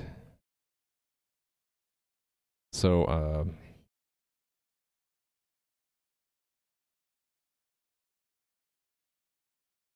what do I want to do here? I want to copy them, but make them negative. So it's like for const auto.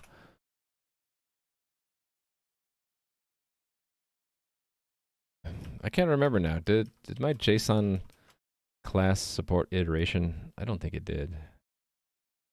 I don't think it did either. So let's see. Item name in old inventory. Get keys. Item quantities. Item name minus equals int old inventory item name. There, that replaces that code. And then we go through the new inventory and we plus equals, and then any differences, we either say we pick up or we dropped, right? In fact, here's where I need to check if it's positive or negative. It's probably easier to say if it's greater than 0, do this. If it's less than 0, do something else, right? If it's less than 0, say you lost. And then this just has to be turned around to be negative. Something like that.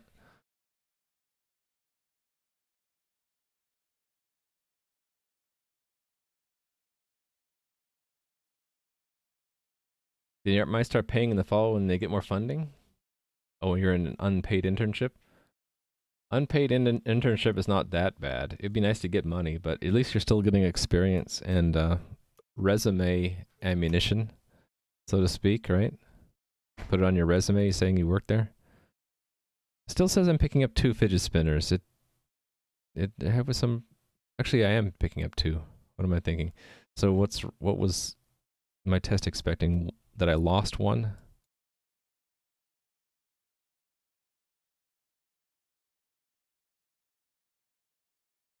Yeah, what am I doing here? This is pickup, not lost. What do I want it to do? The previous test did what? Started with nothing and you picked up an item. So we should just have a simple thing where we have 2 and we drop it. So this should just be fidget spinner entity. We could put it anywhere here and then it goes away, right? And then we'll say you lost 2 fidget spinners. There.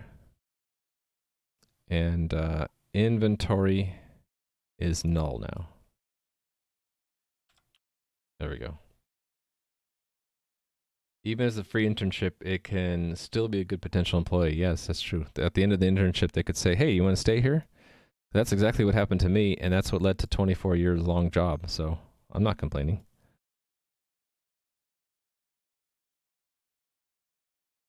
Okay, we didn't get the lost message. So did I set this up right? The action is, it's no longer in. Okay, so I didn't do this right. So let's step through it.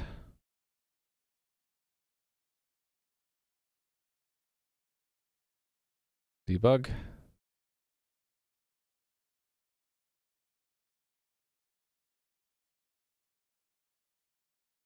So in the player of the inventory, here's our old inventories. Oh, the player didn't match. That's bad. Test user ID didn't match. No, why didn't it match? Okay, we need to restart. I need to get down to where that was.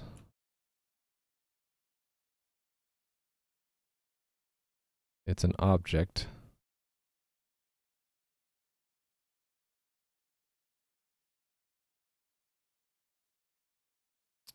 Player is what?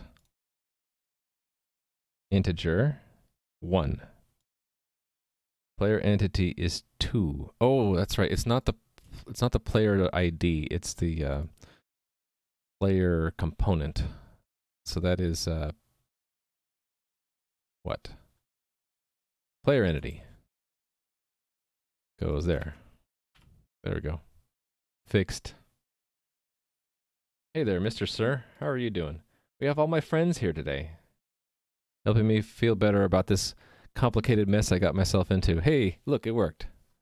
Now the more complicated thing would be if our inventory didn't technically change, but an item changed.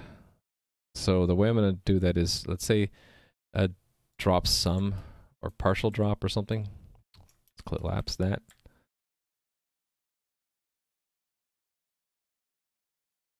Inventory published and item drop message when changed. When dropped one of many. So we'll have 2 fidget spinners, and it remains in our inventory. I'll just shift it around. We don't need to do that, but that just makes it extra challenging.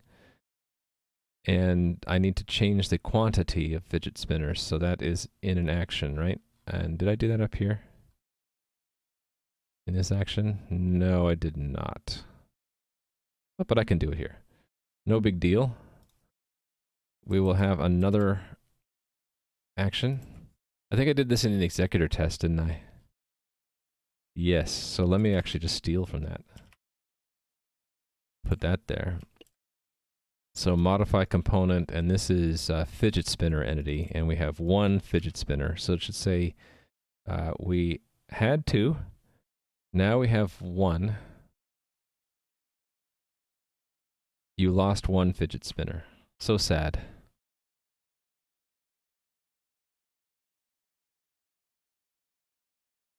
Hopefully this works.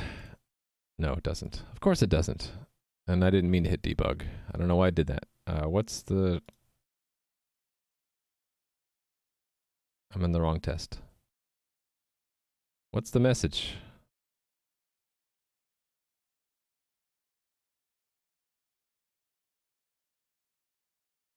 Oh, it's not that we get 1, it's that we get the whole item.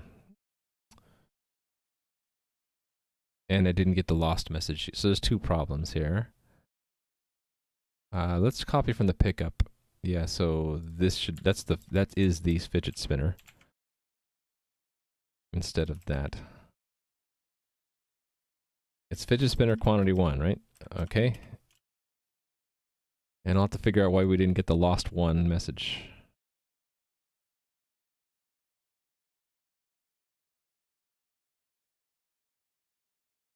I keep hitting debug when I don't mean to. Run show log.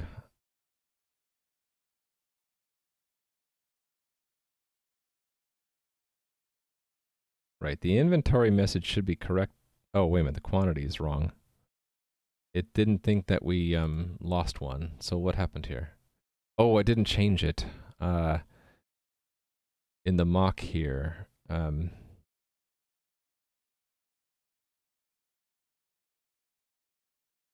Because this is not the executor. I have to actually do the thing, so right here would be a good place. So components,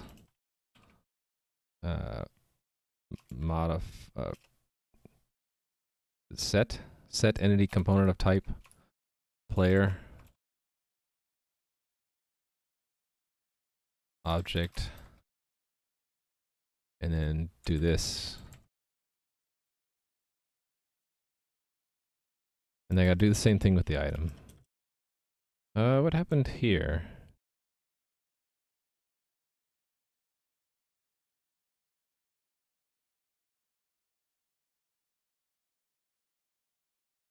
What?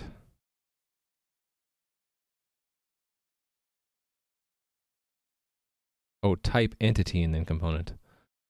Entity is player entity, right? Let's just indent this. Okay, that's better. All right, so it doesn't matter the order in which we do these, does it? Actually, it does. No, well, no, it doesn't. Right? It doesn't matter. So this will be the item, fidget spinner entity, changes to 1.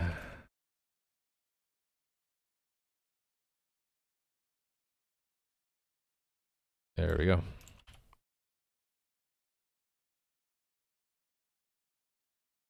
Who's Wubby?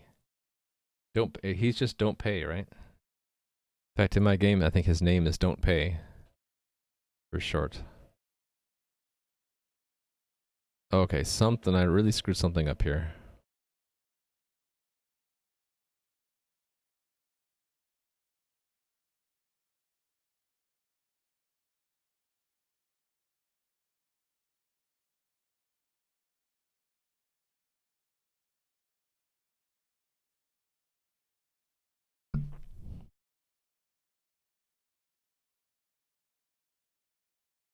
I'm being distracted by my printer, which has just decided to do its cleaning cycle while I'm working. Basically saying we're not getting a message. But it should. Because we made a command that has actions in it. Okay, so why is it not getting here?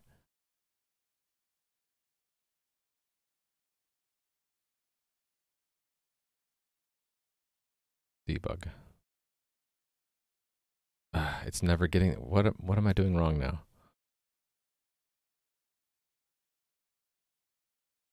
What did I do wrong here? Publish that entry. Thanks for the follow. I don't know.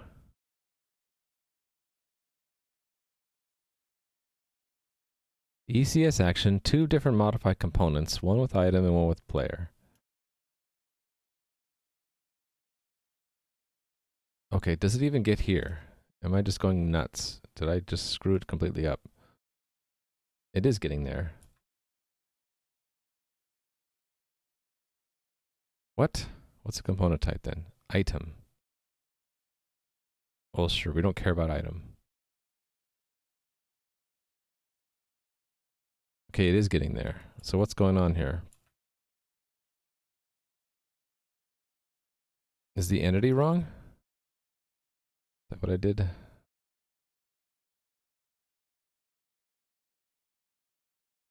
the player not exist?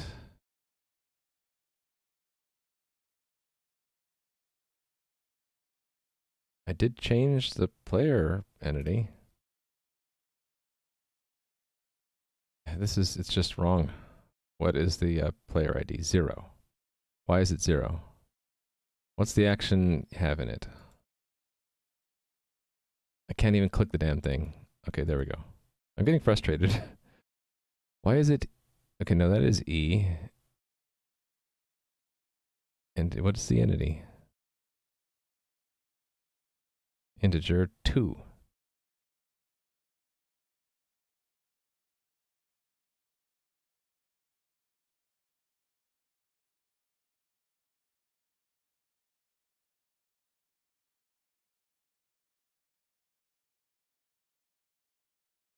So what's the player... Why is the player ID 0?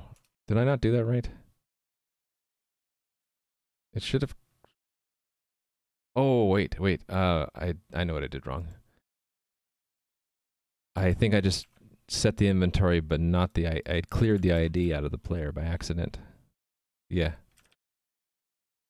Well, it's in the... Not here, but here. There we go. I accidentally wiped out the player's the player component's player identifier. I accidentally removed it. That would break everything. Yes. Cool. That's what it was. Going nuts. Like, what the heck did I do? Okay, so that's dropped 1 of many. I think I'm okay now. I can test this for real now. Let's see. Let's try it. So I'm going to go in the test game here and say snapshot the game and then stop and restart it. And now if I pick up an item, it should actually tell me in chat. Oh, I need to update the front end because I don't have handling of the loot type message, do I? So if I go to the game, I'll probably find it, right? Yeah, chat type game in the JavaScript game.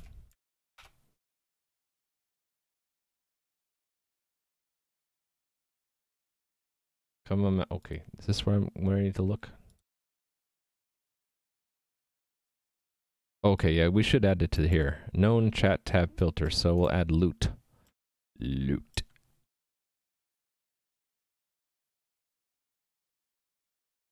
Loot. Well, loot messages, right? And then here's the filter for how we format it. So let's add that. This isn't even in alphabetical order. What am I doing? Let's fix that. So game should actually go down here with Golem. And this is loot. Chat loot. So if you're still here, Ski Dog, now I'm doing JavaScript. So maybe it makes more sense now. Chat loot. What color do I want? I think I'll make it dark green. Make it dark green. Maybe not lawn green, but darker green. You're still here. CSS and JS, let's go. Yeah. So if I did this right, and I log in locally, log in.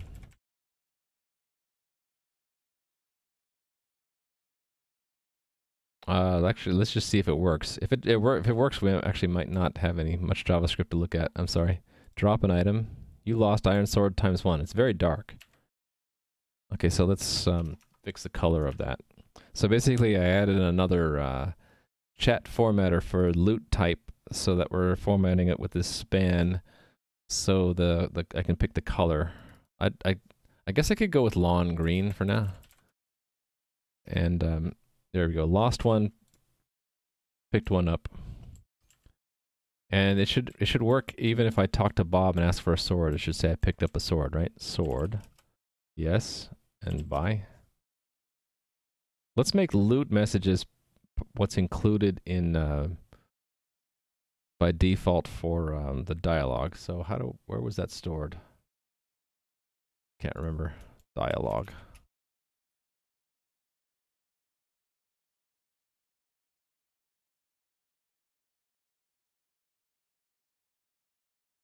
Did I say that I would un-VIP him? I never said that.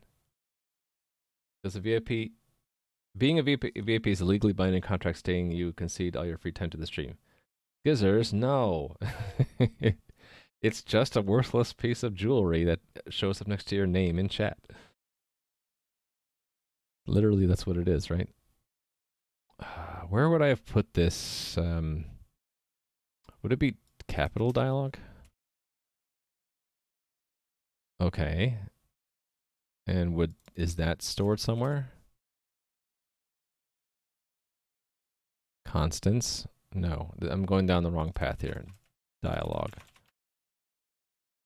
There's some place where I stored the default chat stuff, so I need to add loot messages to dialogue, really. But I want that to be the default.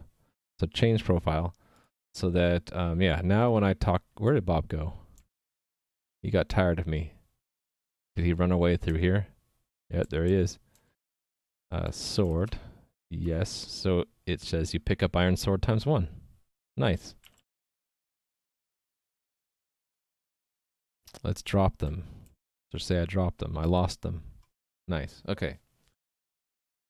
That was a lot of work, but... And really, I didn't have to do much JavaScript changes. The only thing I did was where it was loot, I added another chat handler. And here in the filters, I added that. I want to find out where the defaults are set up for the chat filters. Where do we use that?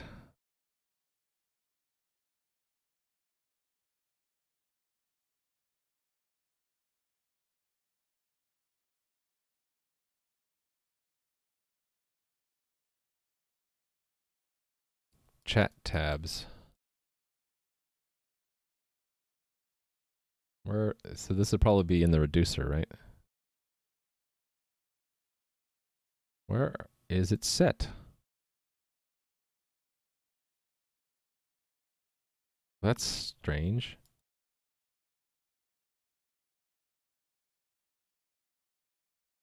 Oh, this is reaching into the profile reducer. Oh, shoot. Oh, no, no, it's not. I'm sorry. It's just the user's profile.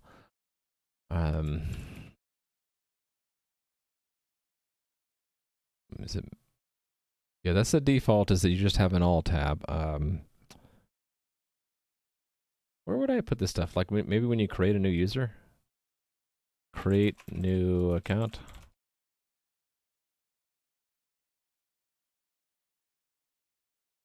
Create player.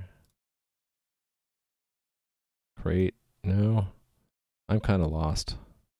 That's where we create the entity.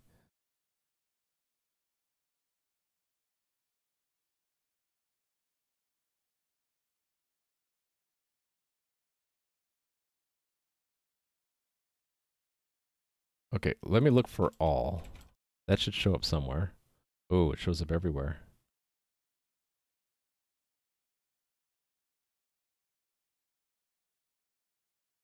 Ah, here it is.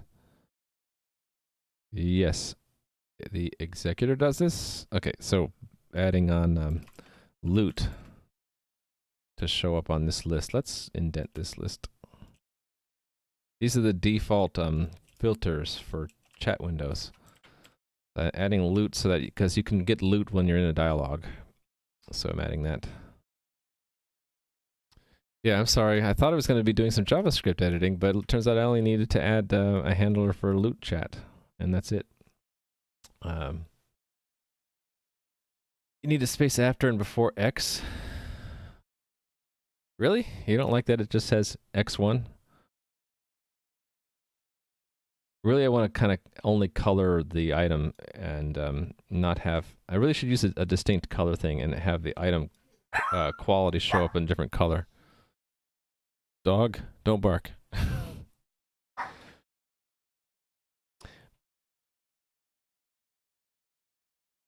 I'm not sure how I want to do that formatting yet, though. How dare I be set up for little work? Well, there might be more JavaScript work today if I look at my plan. I could work on this. That's JavaScripty, making the death dialog fully modal. Why don't we do that? So here, I'll go get myself killed to demonstrate this. So I'm being hit. Now I'm dead. I kind of want this, when we're in this special dialog, to show up modal. So I'd have to tell the client that this is a special dialog that's modal, right? Or maybe I just program it so that the death dialog is always modal. I can do that for starters. It should show. It really should be space before the X, but not after the X. I mean, these are little things I can fix, right? Decided to put that where ECS here, right here. So you'd rather me do that?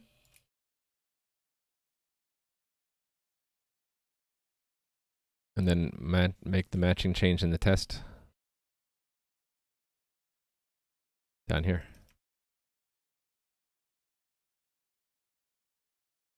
Space, space, space. There. You can live with that? With this just a space before? All right, but anyway, the making it modal. So we'll just hard code it for now. We're told about the dialogue in dialogue start, right? Dialogue start.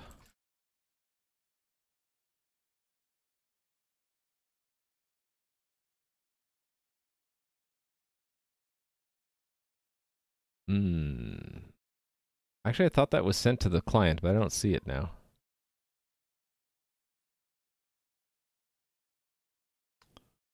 Would it be here? No, middleware, server messages.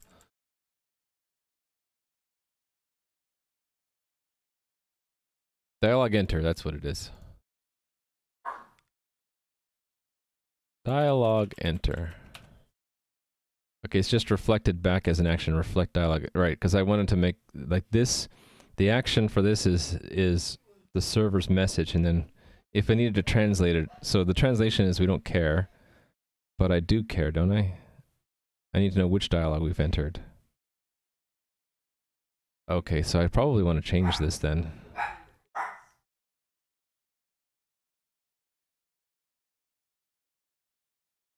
The kids are playing with the dog, that's why the dog is barking a little bit.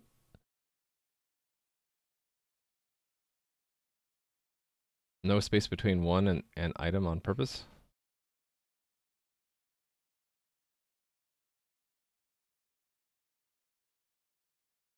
Okay.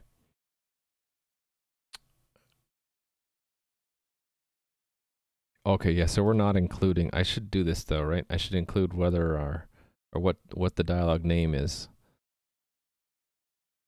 Or what if we just make a flag called modal, and we'll make the game server in charge of this?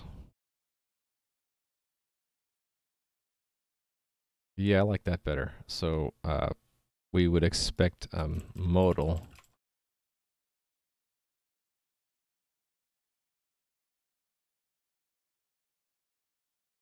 How will we control if it's modal or not? I mean, I suppose I could make that just a property of the dialog, right? Yeah, why not we do that? So, when we create the dialog... Oh, I was using a fake ID here. So let's actually make a real one. Const auto dialog entity. And then create a dialog with just, the only thing I need in there is the modal flag, which we don't have yet, and it'll be false.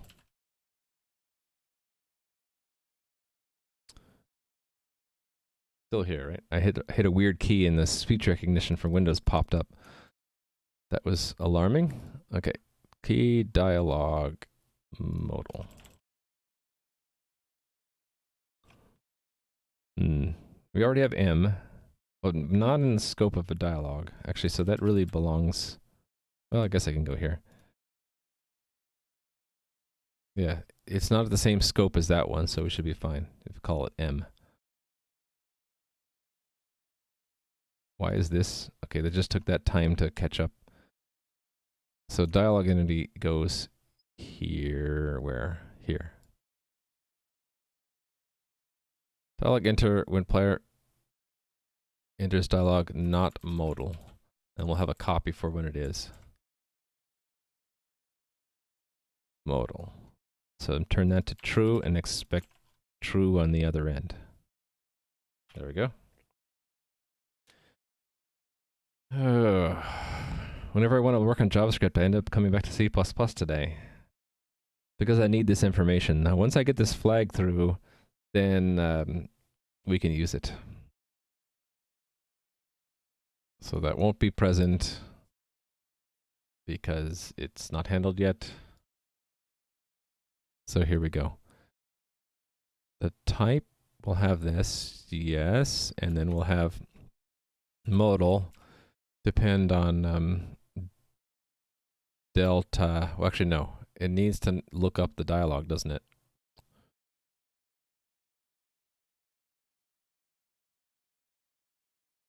Okay, so we'll just say modal. And then we'll figure it out here. So I need to know the dialog. Okay, actually, it's a little bit more complicated. It's if we're exiting the dialog, do one thing. Otherwise, do something else. This gets duplicated. If we're leaving a dialog, it's type dialog exit. No modal flag. If we're entering a dialog, it's dialog enter.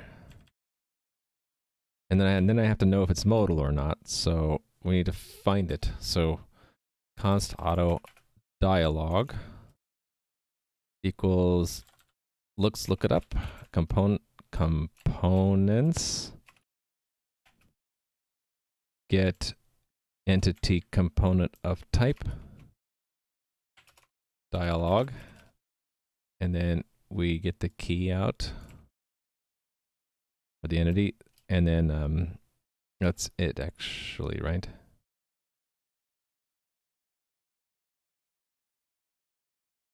I'm trying to have her. Okay, there we go. Okay, so then modal is const auto. Modal equals interpret as a Boolean dialog key dialog modal. So the default will be false, which is what I want. In fact, I should probably have a test for that, right? For if the dialog doesn't have it, will be non-modal. So let's duplicate this test and just change it ever so slightly. Not okay. Default modality. Modality is modality. I don't know. So we just don't have the modal flag, and it should be false.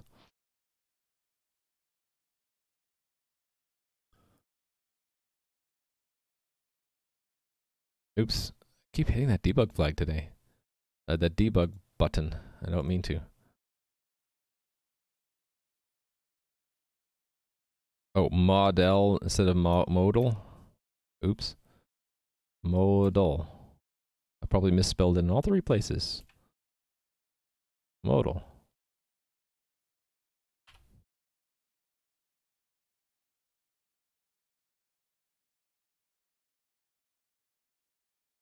Okay, yes. And yes.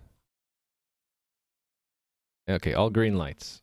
So I'm hoping I'm done with the C++ for a while, so I'm going to do a snapshot, restart the server, and while it's restarting, let me work on the JavaScript. So it'll come in to server messages, right?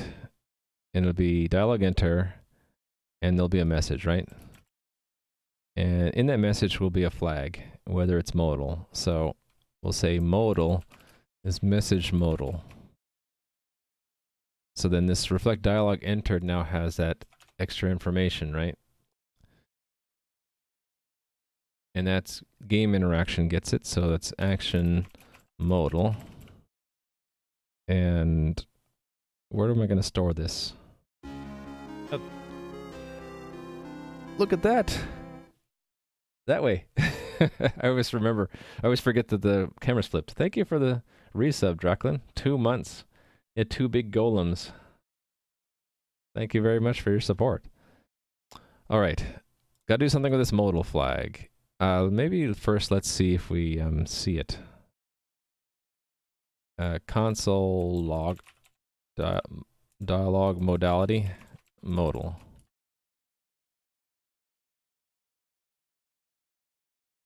Okay, let's enter a dialog. Actually, we just did, so I can just look at the console. Default modality is undefined. Undefined! So it's possible I got the message wrong. Let's see. Can you guys see that? It's probably obscured by chat. There we go, that's better. Okay, it's in the message, but it didn't make it this far, so what did I screw up? Oh, I didn't hit save on that. That would be important. Always hit save when you change the JS file. Okay, default dialog modality false.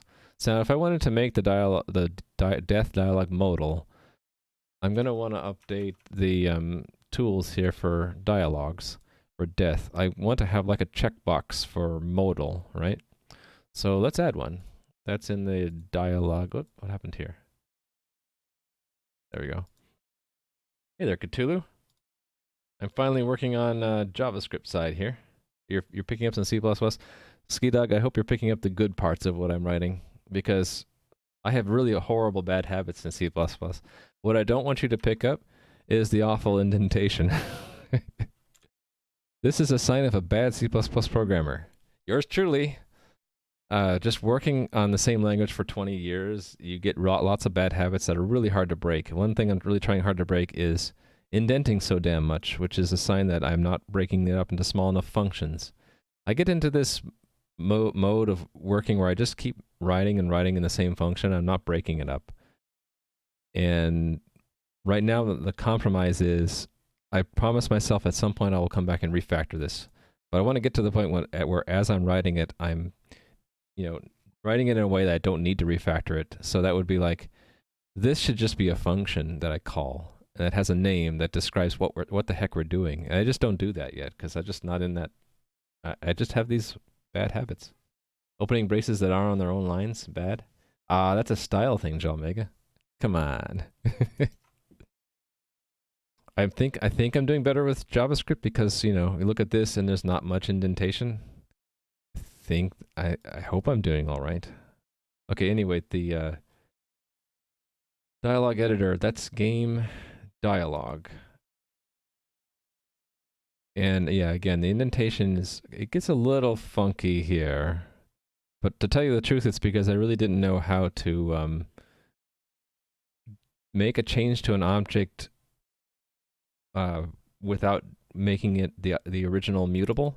So it's basically using spread operator syntax to make a new object that has a copy of what the old one had with some changes in it. But I have to dig down 3 levels in that object to make the change I want.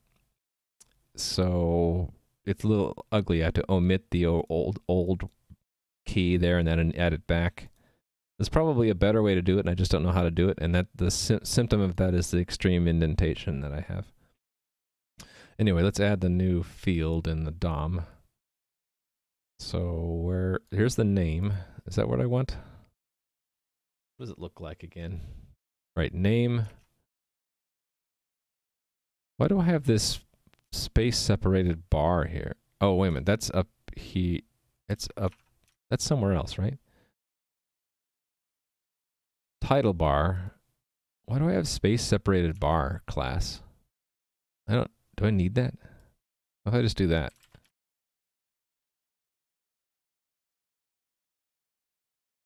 Oh, then, okay. I did that to put a margin there. All right, so I just want another one of these is what I want. And this is dialogue modal. Modal. So now we're shifted languages. I'm on JavaScript where I am more of a noob and I'm trying to learn the good habits from the start. But I get the sense that without feedback from viewers and other people that, like, I might develop the same bad habits.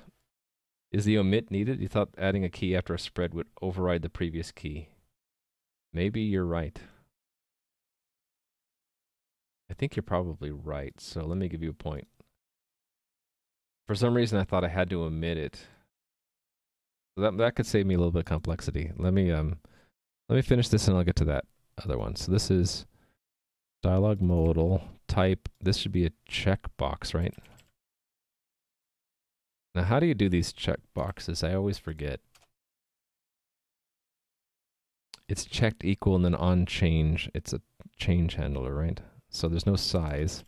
This is checked. New dialogue modal. So I need to make state for that. And then set new dialogue modal. And I think I had a special one of these for checkboxes. I did somewhere, so I'm going to copy it when I find it. Check field, that's what it was. Because instead of target value, it's target checked. So let's put it up here. Yep, like that. So this is on check field. Okay, then new dialogue name needs a brother called new dialogue modal. Oh, okay, I pulled it out of there. Okay, why did I do that?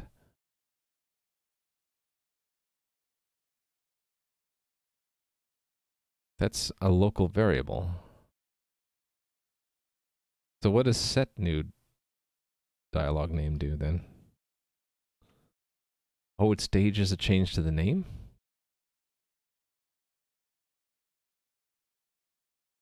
Huh. Okay. Well, how do we... Oh, that's right. I had a whole parallel copy of the whole dialogue. Okay, so we're going to do the same thing. It'll be set new dialogue modal.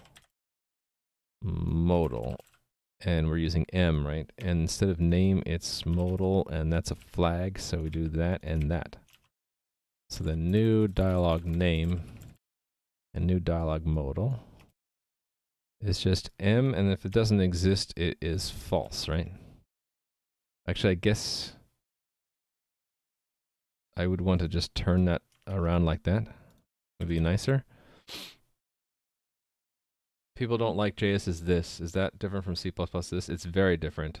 That's one of the big reasons I really like React hooks, is that my components are no longer classes and I don't have this anywhere. All right, so while we're at it, let me look at those omits, because I think you're right, I don't need them. So you're saying that this will overwrite the key, and that I don't even need that, right? I would just say spread that, right? And the same thing down here. Just, oh, wait a minute. No, that really does delete it, so I won't omit there. And this, the key could be different, so I want that in there. This one, it's not different, so again, I can just spread that and replace it, right? And that's removing it. And here's another one I can get rid of the omit. It's cleaning it up a little bit. Getting rid of unnecessary omits is, I guess, a good thing. And selected choice doesn't change, so that's this again. Here's where it gets a little bit too crazy. I should probably just break it up into functions, like to change every level, right? Or to return a new clone of an old object with some change in it. And then I would chain them somehow. Right? It's just that that doesn't come naturally to me, because this is just, you just don't do this in C++. Yeah, I did this a lot. And the fact that this code almost looks the same everywhere is another indication that I should just have a function that I reuse that does this. Right? Yeah, I'm just doing this too many damn times. Yep. Over and over again.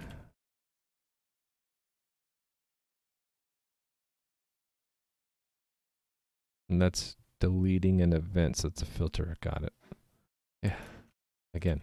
I hope I'm not breaking anything by making a dumb mistake, though. I'm trying to be careful, make sure that what we're omitting is the same thing that we're adding back, and then the override should work, right? Yeah. Yeah, too many places I did this. Wow, more than I thought I would get. It just goes on and on. It's an endless... Okay, I think we're done. I was going to say, it's an endless string of omits I don't need. These ones I all need because the key is changing, or it's being removed. Okay. So, is it broken completely? Yes. Unchecked field is not defined on line 777. Very ominous. I think it's because I copied in... Yeah, I didn't capitalize that. I like to capitalize functions if they're at the global scope. That's just a habit I have. Okay, so does this have the flag now?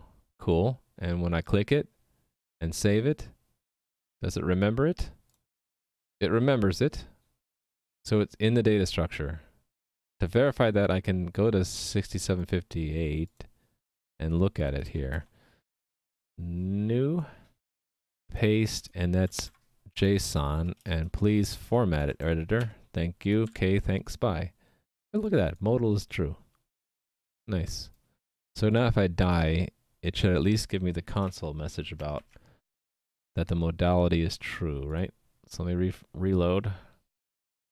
Dialog modality true. Nice. Okay, so now I just have to do something with that flag. I got that flag where? In game interaction, I think? Yeah. I think what I want to do is, if that flag is true, I want to enter a special dialog. And that special dialog is just going to be like another copy of this dialog tab. So it's just going to show the same thing, only you can't escape it until you leave the dialogue. And I'll do that in other places. If I want a modal dialogue, I can reuse it, right, for the same reason. Okay, so actually, I don't need to do this chat tab stuff if it's modal. So if modal, do something completely different than this, right? If it's modal, we're actually changing the dialogue. So where do I handle the dialogue? It's dialogue reducer, I think. It's like show dialogue, I think. Oh, there's a different action for every kind of dialogue. Huh. Right, because there might be other state like what to show and stuff. Okay. So it would be, I get to make my own thing. Dispatch, actions, show, dialogue. Don't need the omit. Oh, thank you, Toulouse. You didn't need to test that, but I appreciate it. I'll give you a point. Another point.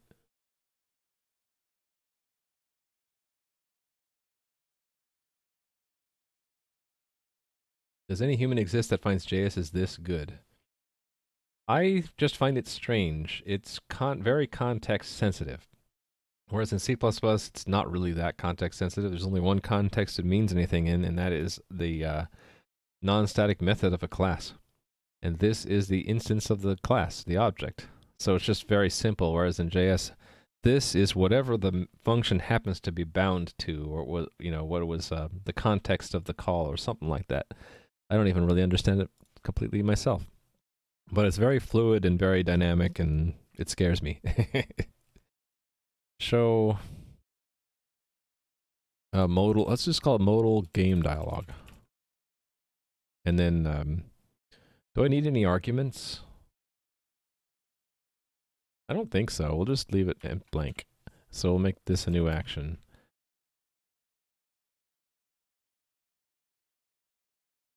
Right here. Show modal game dialogue. And then I'm just going to follow this breadcrumb to find what I need to modify. Right, so this would be copied. Show modal game dialogue. And then we put onto the dialogue stack dialogue game, I guess. Dialogue game dialogue. So it's a front-end dialogue box for a game dialogue. Kind of close to that filter. Remember, Chris? The filter from yesterday? Okay, so let's follow this one down. Right, so I need to have a constant.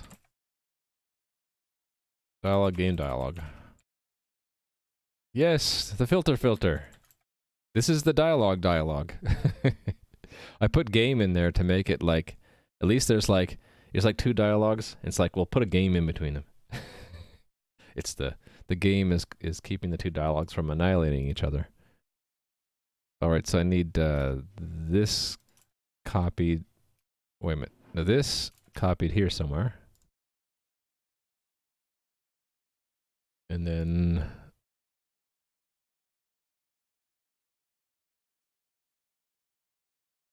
I already have that part, right? No, I do not.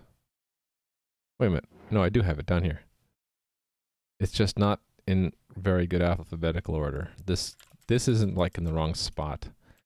That should be after, that should be at the end here, right? S comes after N. Right, so that's done. And this needs this, right? Right, because this maps the constant to an actual component to show. So that would be game dialogue in dialogues.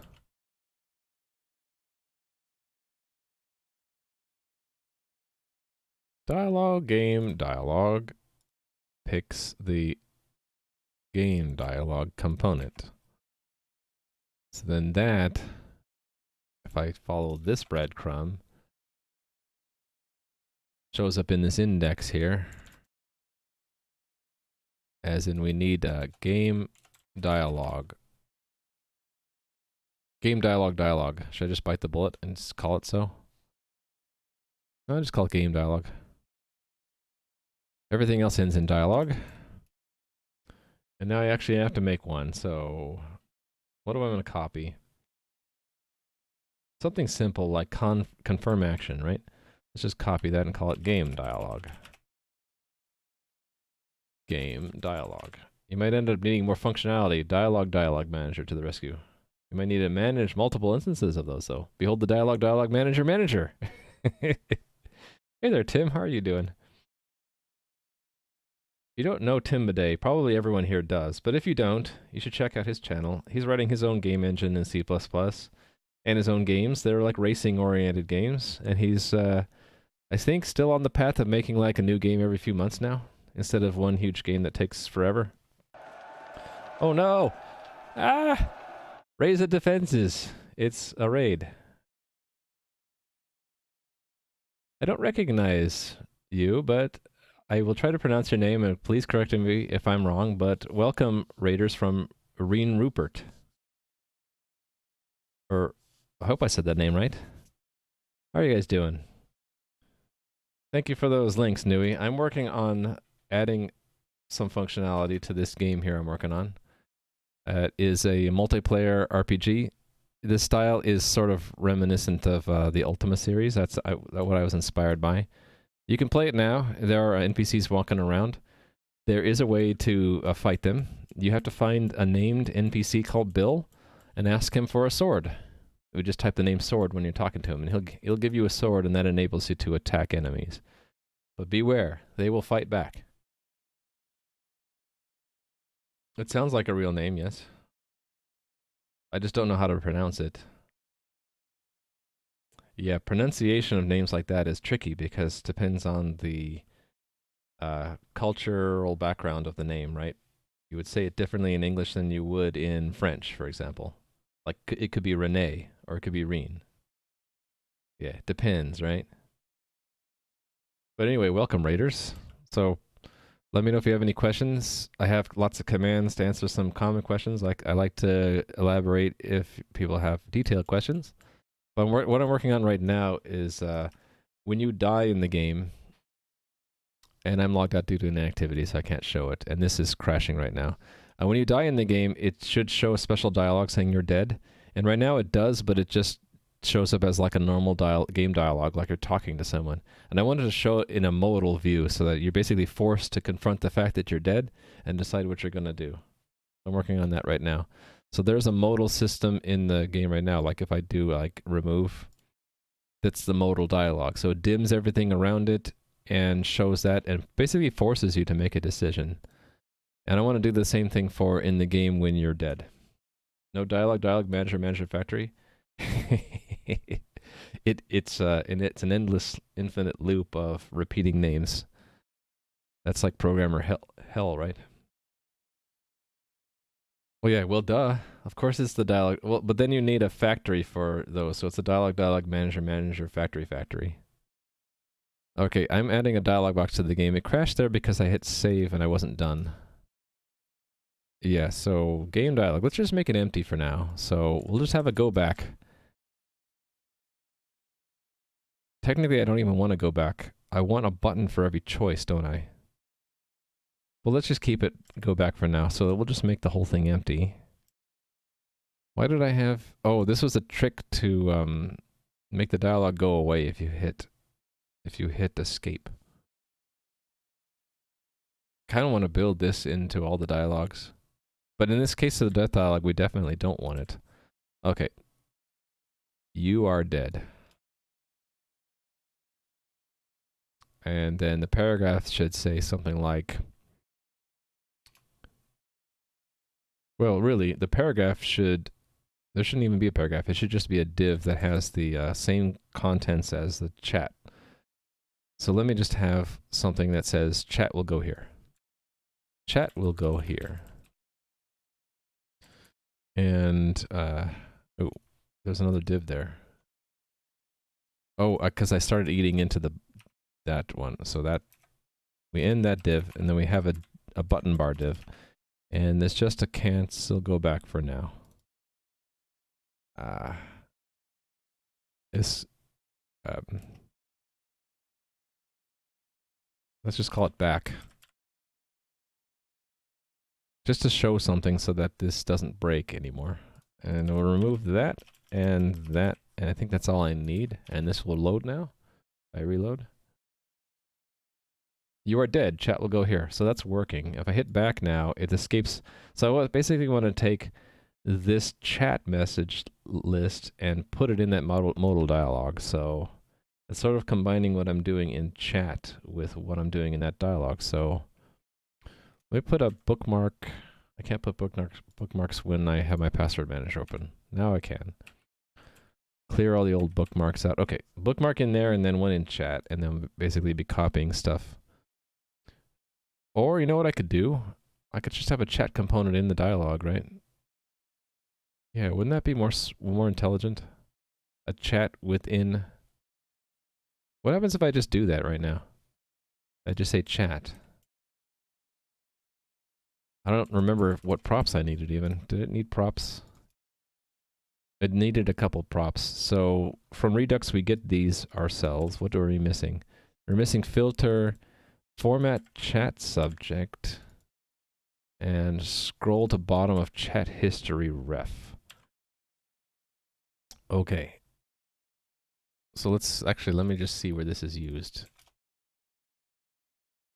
Actually, I don't have to search. It's chat with menu that does it. Right, because there's a context menu. I don't need that. So here it is. These are the things that we... Okay, I don't really need the ref, though. So I can remove the ref. I need to look up what these do. Okay, so it's just a function that takes a subject and formats it. Okay, so we don't really need this. You can just say it's never going to get called. So I can just make it an arrow function that does nothing. Actually, what if I just make it null? It'll never get called anyway, so we should be fine. Well, unless... Okay, it's possible that if the player... For their dialogue tab... Actually, yeah. I could use a special tab, though. That's what I'm going to do. I'm thinking without explaining. So you have different chat tabs here, and I had intended that you could adjust them. You can say, like... So someone could go in here and say, for the dialogue tab, I also want to see game messages, right? Or Twitch chat, you know? So they can adjust it. But what if I have a hard-coded one internally we use for modal dialogues? Actually, I feel better just using the dialogue tabs settings. That means we could get stuff from players, so we need to format chat subjects. Does this even really belong in this class at all?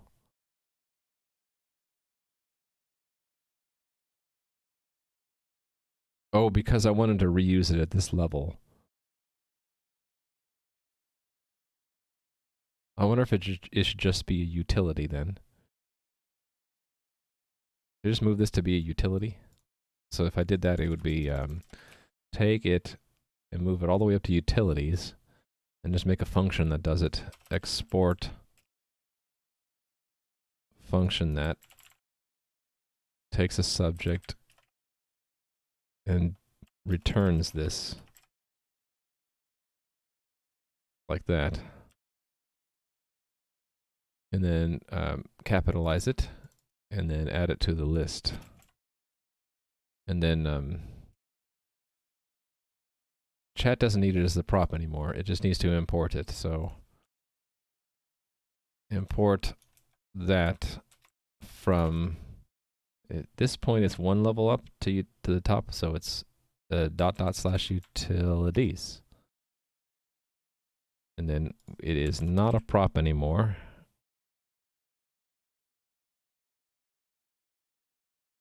It goes in place of this.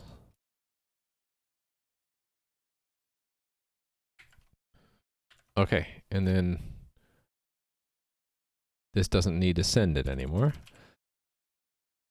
And then what was the one next to chat I needed to modify? Was it yeah, chat with menu. Oh, thanks for the follow. So I need to do the same kind of import here, right? Format chat subject is a utility we are importing. Yeah, I don't really have any organization technique for my imports. I guess what I'm doing is I'm importing things that from libraries first, then my own stuff from the same in different directories, and then finally the actions as a special. I don't know. I have no real discipline there. Are those CPP files related to the JavaScript project? Yeah. So the project I'm working on is a multiplayer game. So this is the front end of the game. So it's creating the web page that we're seeing, and the web page is dynamic, right? It changes as the game goes on. But the storage of all the game data and all of the game logic is in another program running on a server in the cloud. And that program is built in C++ with some Lua scripts. So there's actually like 3 different languages. In the server side, C++ with Lua scripts, and then the front end, the client end, it's all JavaScript. So I've been flip-flopping between them. This is like in the backend server, whereas this is in the front-end client. All right, so I don't need this anymore, right? I can just capitalize that and then do away with this. And then I don't need to pass it as a prop down here. And let me make sure I didn't break anything. I do see messages, though. It looks like I have a broken game script in the combat system. Oh, someone has a... right. Someone has a legacy weapon that doesn't have a cooldown. And someone was attacking with the legacy weapon. You don't know any of that? Well, you're looking at like a large program from with a microscope, so it's kind of hard to like show a small, like, what is this? Only 30 lines out of probably 50,000 lines, and then be able to understand it. So I would have to give you like a walkthrough from the top down, so to speak, of the structure of the program before it would really make sense. I do that occasionally, like when someone asks, well, how do you use Redux in your project? And I'll say, well, okay, let's start at the top. Here's the outermost level of the front end.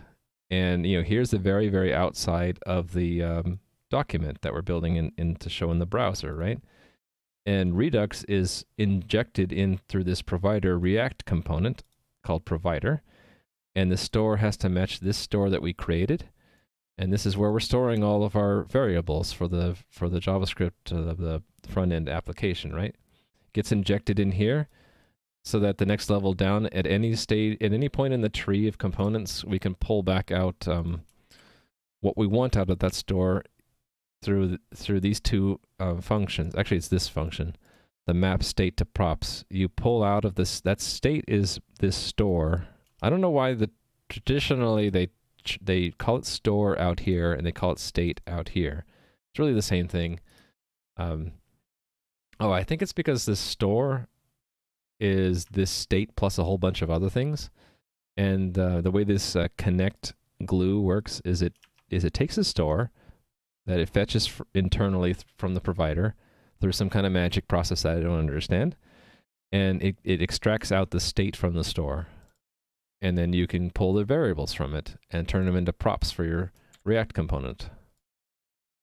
So yeah, whenever someone asks me, like, show me how you use React or show me how you use Redux, I'll go to the very top level. And then as I'm showing you the application from the outermost layers in, you start to get a sense of, okay, he's using React with Redux, and then you bind it together with this React Redux connect thing, which if you can look this stuff up, right? If you look up React Redux, it'll show you that you use connect.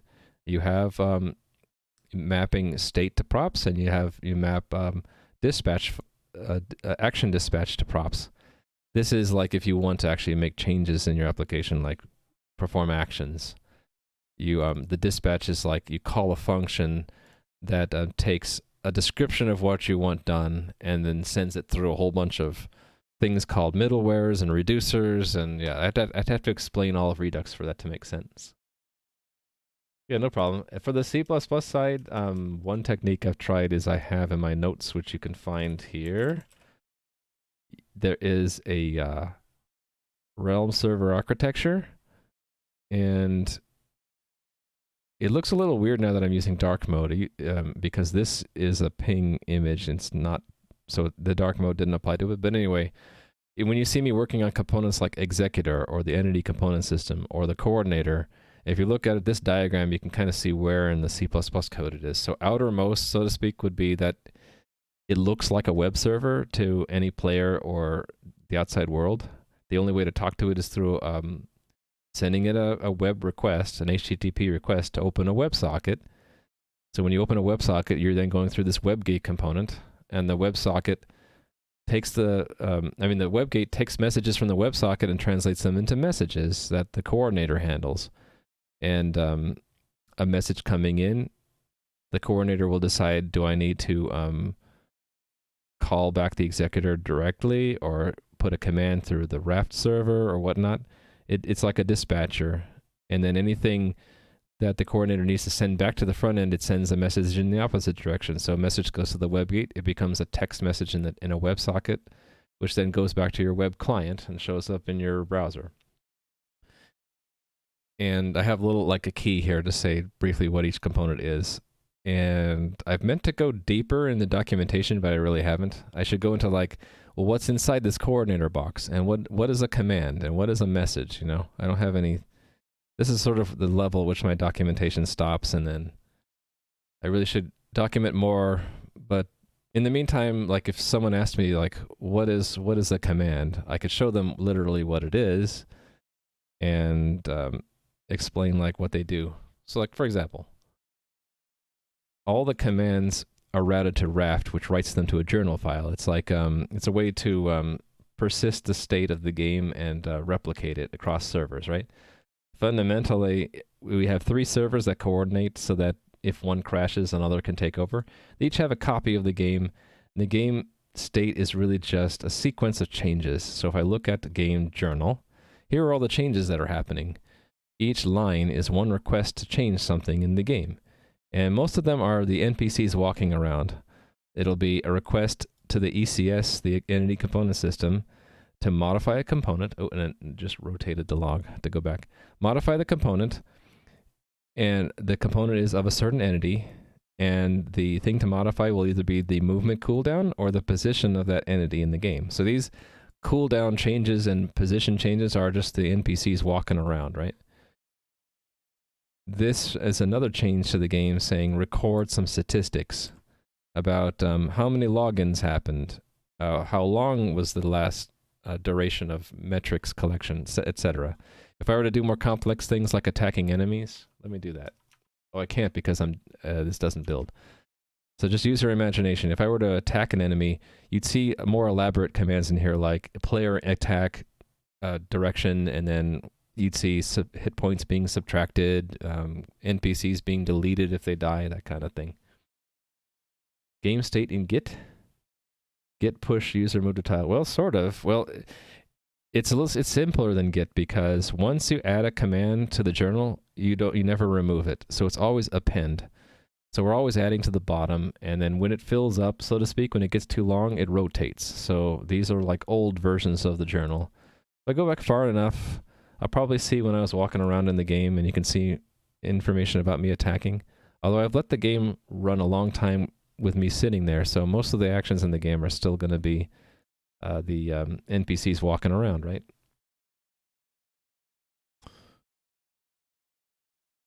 Okay, here's one where 2 different entities moved it simultaneously. That's interesting. Yeah, it's going to be hard for me to locate when I actually did anything because it's dominated by the NPCs moving around. But you get the idea,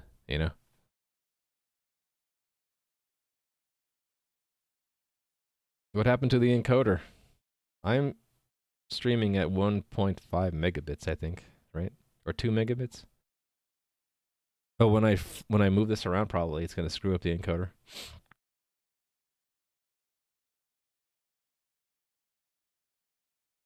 Oh, ping image, definitely, it's .pong.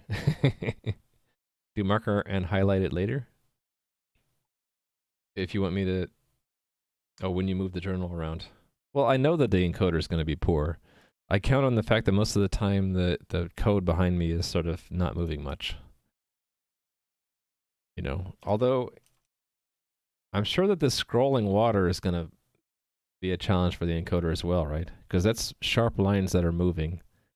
Although it is moving in a predictable motion, so the encoder should be smart enough to do a motion vector of 1 pixel down when that happens.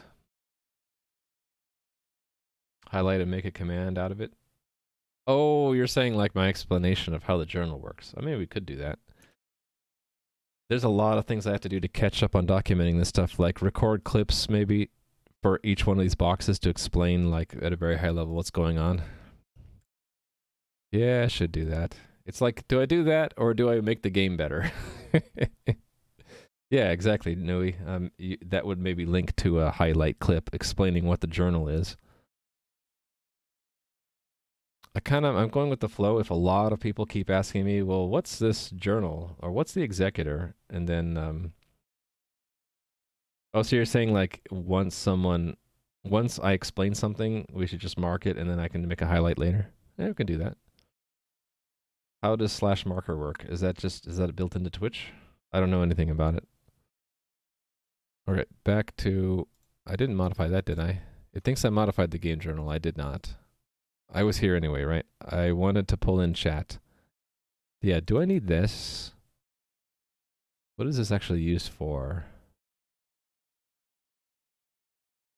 Oh, it's just a ref to store whether or not we're scrolled to the bottom if it's overflowed.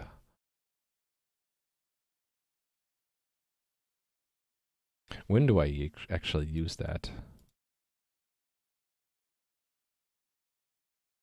Oh, it comes all the way down from where? Playing activity.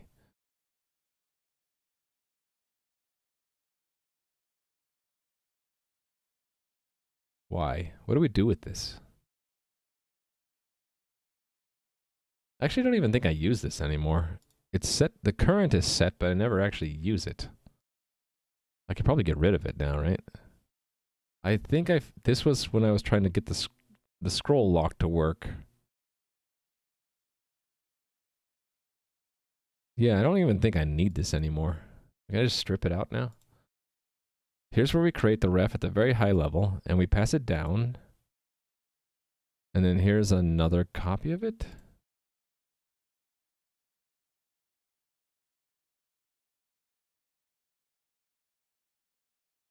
Oh, no, it's for this thing to do something with it. Right? Yes, because this calls it.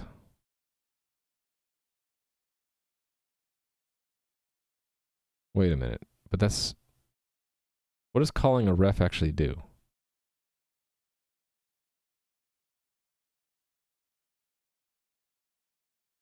Hold on, this doesn't make sense to me.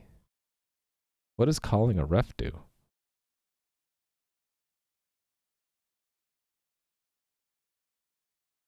Oh, wait a minute. I used the ref to get a function all the way buried in here. That's what it was. Buried down in here is a function. Okay, that's all right. That's if we want to, so I should just make this optional then. I should say if that, then set it, right? Yeah, let's do that. That can make it optional. If it's defined, you know, if it is something, then do that. Now it's optional. I don't have to pass it down if I don't want to. Which I don't care to for, where is it? Actually, maybe I do.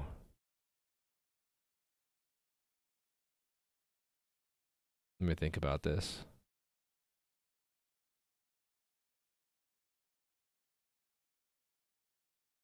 Wouldn't it be better to make it a functional prop? Okay, yeah, let me see if I can do this. Make an adjustment here, so I don't have to assume that it has a current, right? If that's the prop,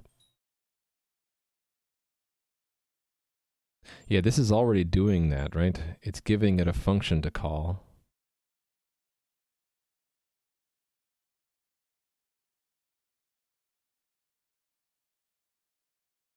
It's just that oh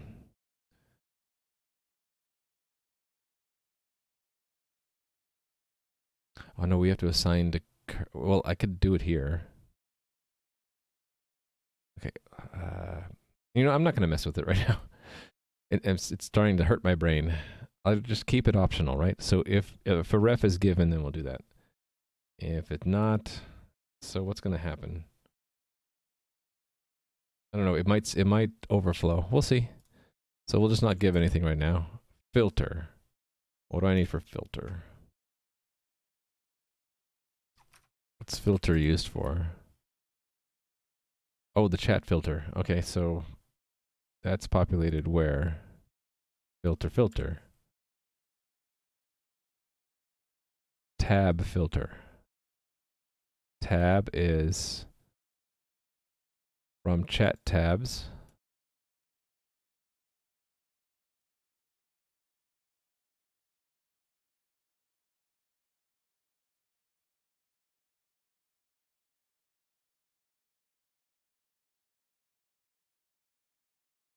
Chat tabs. I just need the shape of that, really.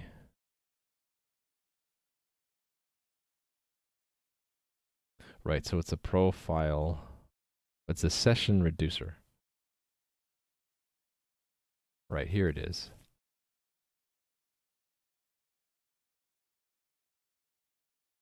So I need to find the chat tab with where the name is dialogue, and if I find it, then I extract the filter out. Otherwise, I guess I just use an empty filter. So we would do that here, I guess. So I need that prop, the chat tabs prop then. So chat tabs, we can get it the same way that the other place got it. I don't see it on my list anymore. Playing activity. Playing this one. This. I don't know why I had that like that. Let's fix it. I just need that. Right there. Okay, so the dialogue chat tab is chat tabs find tab where tab name. Hold on, where's the reducer? I'm not pinning it when I find it, and then I can't find it again. Session reducer, pin that, please. Okay, it's name. Okay, name is dialogue. If not dialogue, well, if dialogue chat tab, well, I can just turn this around and say filter equals dialogue chat tab. If so, dialogue chat tab dot filter. Otherwise, we'll just have no filter. Filter's filter. All right, let's see what I get now. If it builds. Doesn't build. Chat is not defined. I need to import it. So chat would be one level up. Import. Is it chat from chat? I think so.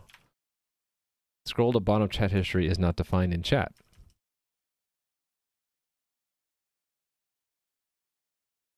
Oh, because what? This is not defined. So I guess I'll just pull it out.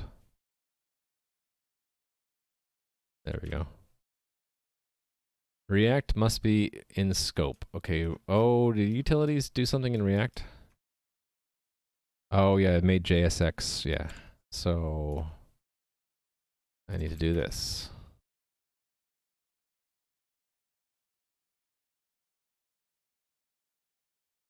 I am dead. Okay, I think it would have worked. It's just that this span is too short. Let me look at it.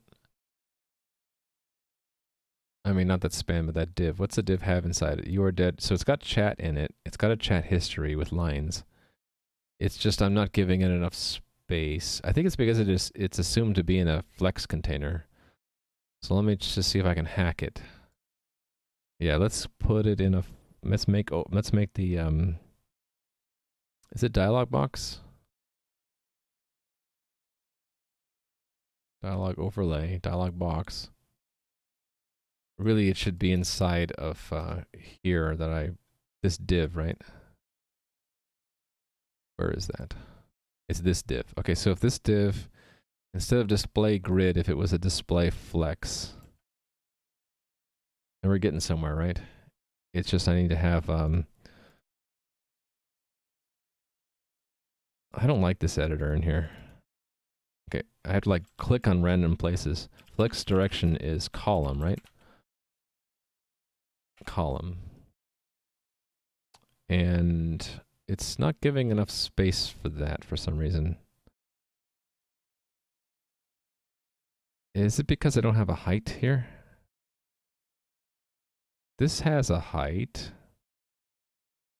Oh, no, it doesn't. It just has a top. And min width. What if I... I guess I would set this one's width? So, or height? Height, I don't know. 400, how about 800 pixels? Too big. 600, 500? I don't know. Oh. Draclin! You didn't have to do that. I appreciate it, though. Thank you, Draclin, for gifting those subs to Don't Pay Money to Wubby, Malvex, Morpheus Zero, Rasubaka, and Threnine. Now you guys can use all of the silly emotes that I have, like the Raimu EJ, the Raimu Golem, and the Raimu Hey. That's so sweet of you, Draclin. Thank you very much. Oh, Ski Dog said earlier, I didn't see it. Marker just puts a point in the VOD when you can go edit the video to give you something. Oh, I didn't know that. That's interesting. Got a sub to Adam too and get the EJ duo. Yeah, does Leftjust still have his EJ? If you want to get the trifecta of EJs, you have to go to Leftjust's stream too. All right, I'm getting somewhere with the height. I'm wondering if I should just make it like 75 view height. And then it adjusts to how big you make the window height, right? Okay, except for the top is weird. Can I do that and then make the outer ones top? Oh, it's 10 view height. So I would need like a bottom. So what if I did here I did, instead of height, I do bottom. And then do 10 as well. That didn't work. Do I also need to have a height is 80 view height? And then it adjusts correctly? No, it still doesn't do it.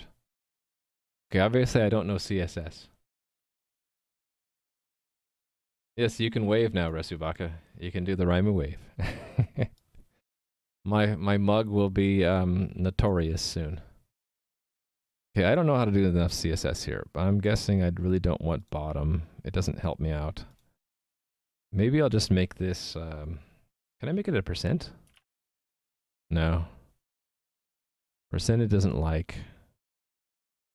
If I stick to something like 70 view height, then it doesn't overflow on the bottom until it gets ridiculously small. So maybe that's what I'll go with. Height is 70 view height. So let's make a custom class for this.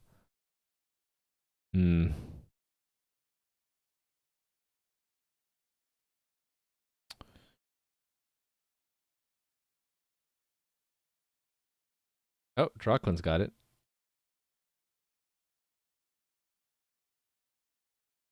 Yeah, Raimu EJ. And I feel compelled to match your Raimu EJs with an equal number, 2, 3, 4, 5, 6, 7, 8, 9, 10, 11 of Adam EJs to just balance out the universe. There we go.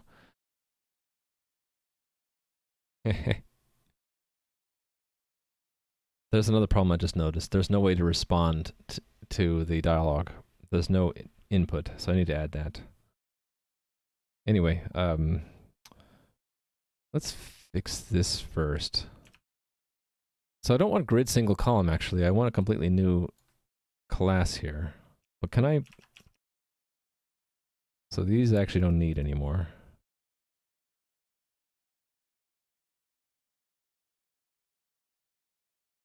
I want to reuse this later. In fact, I might already have one. Let me look and see. At the top level CSS, I might have one already. It would be flex direction column, basically. But something that has a height, too. Maybe I don't. Okay, well, let's make one. Do I have something for view height? Or view width? No. Does dialog have something? I shouldn't rely on that. Let's just...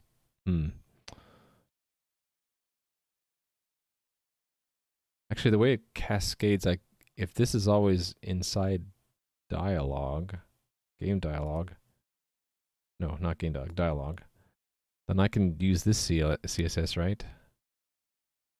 Oh, I already have one. There it is. Dialog full height. I knew I had something.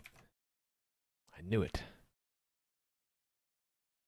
There we go. Only it's not quite right because it's not flexed. Where do I use this?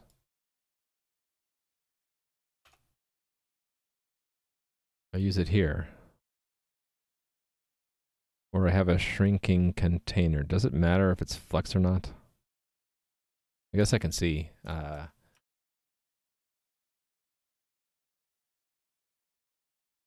So if I made it a flex container, will it screw that up? Let's see.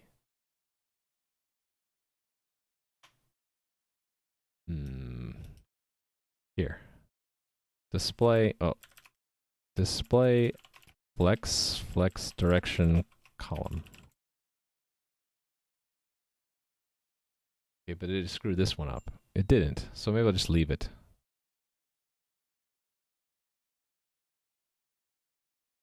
All right. Now, what do I need to do? I need to add the input here. Okay, getting somewhere.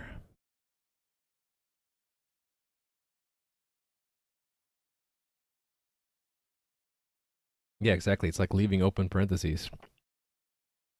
In fact, I wonder if I could.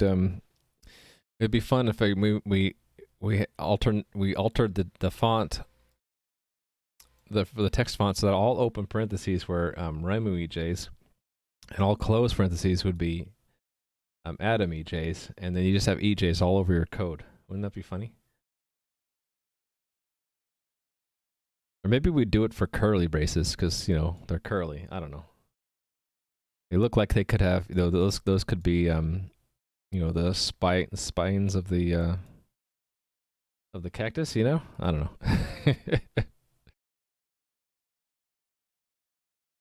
Okay, I want to take the chat input. I think. Hey, let's look and see what did I do for the playing activity. The chat in the DOM. Where did I do? Settings and all that. Okay, here it is. Chat with menu, and then there's input element. I guess what I want is an input chat, right? So down here, no, right here, right? Okay, and then that insists on having a ref. I guess this is the point where we would get it, right? I guess I'm gonna make a ref just like they do. So make a ref. We're gonna use ref, and I guess I'm going back to passing that into chat. Like that. Let's keep it in the same order. Okay, what does that do? Input chat is not defined. No, it is not. I need to pull it in.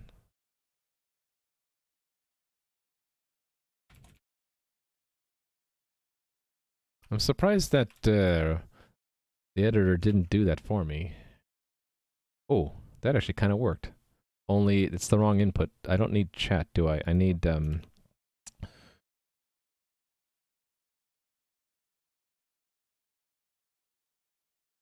yeah, I don't want input chat. I want I want one of these, right? Dialogue, text, or resume. It depends on the context, though, right? Maybe I just want to do the same thing. What does this do? I really should have a component do this for me, right? So it depends on input context, which is given to... Yeah, let's make a component that does this. So we'll make this input bar or something. Let's just make a new component called input bar. Or how about just input? And then input, yeah, then the input pulls in the correct thing. So that's just... Oh, did I have that misspelled the whole time? Oh, wow, look at that. How many times did I misspell that one? All right. I guess it's locally... Okay, so it's the default export. I can name it whatever I want. That's why it never showed up as a syntax error. There we go. Fix it there. And then this one is just going to be input. All right. So I think I only... For this, I only need input context. Right? Let's just drop everything. Let's just get input context. I think that's the only thing I need from here. And I don't need any of those. Don't know what else I'm going to need yet. Input context. Yeah, I need this input elements. Let's pull that out. And put it here. And then I think we're just doing this, right? Returning that. Okay, so there's a bunch of these imports I need. All of these, right? There. And I don't need that. Looks like I don't even need actions, right? Okay, I do need this ref as a prop, which makes sense. Anything else I'm missing? I'll leave that skeleton there. Actually, I'll get a warning if I do that, right? What do I do if I don't need anything? Do I just return null? Gosh, I don't know. Huh. Well, maybe there'll be something in the warning message that tells me what to do. Okay, anyway, this will pull in input from input, and it's just input, right? See what I get. Cannot resolve input actions from input. Input action. Oh, because they're not dot dot anymore. They're just dot. I am dead. Oh, look, it actually works. Nothing. It didn't have input focus at first, though. I had to click it first. Oh, no, it did. Okay. It sort of works, all of the background still updates. Do I care about that? Okay, so I need to have dialog exit, clear the dialog, and then I'll remove the back button, and then it'll be done.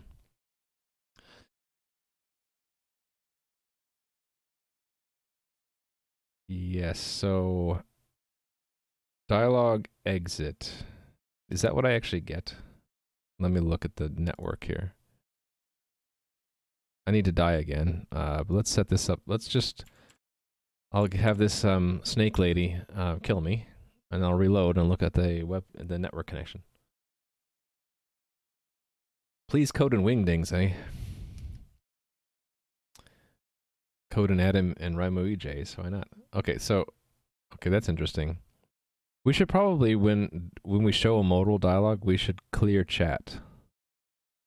Or, actually, what would be better is mark...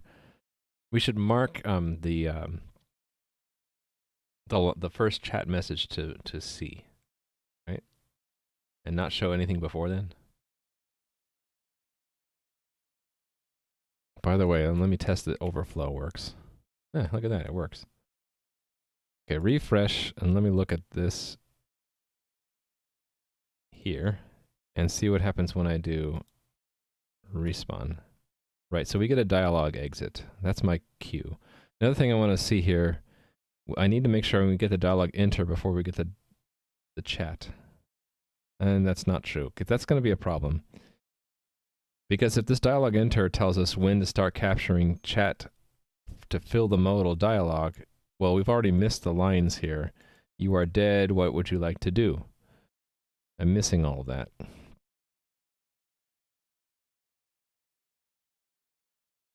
So I need to rearrange the order of these, right? The dialogue enter has to go first. How hard is that going to be? Okay, let me do that in a minute. Let me handle this dialogue exit first. That's easier. Dialogue exit. Okay, and I have a hard stop at 2 p.m., so I really only literally have 32 minutes left. If I'm not done, I gotta just stop wherever I am. It's a crazy busy day today for me. Dialogue exit. Oh, I want the JS side. Here it is. Reflect dialogue exited. Okay, see ya, Jomega. Thanks for being here.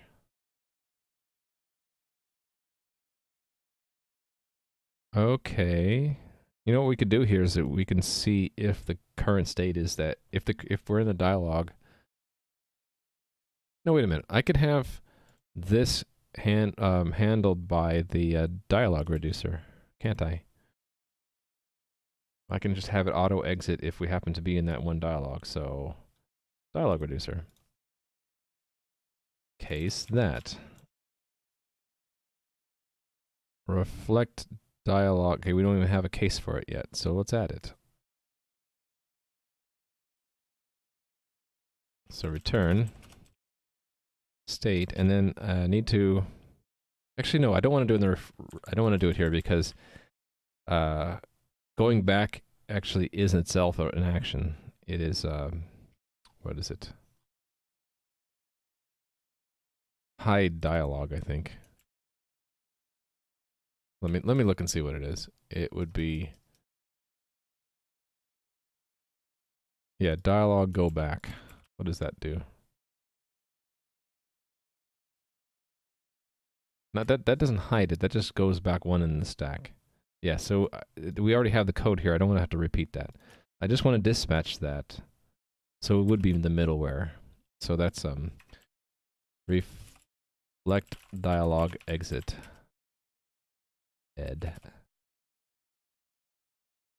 So it would go here, right? So yeah.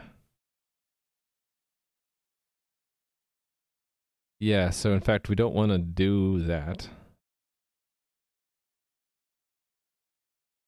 Or that, really. If we're in a modal dialogue. So we'd say if get state dialogue dot, how do we know? It's in the stack, right? Stack. And then, okay, let's get that separately. Dialogue stack is that if dialogue stack length -1 is that specific dialogue, right? Dialogue, game dialogue. Where is it? This one. Which we need to import.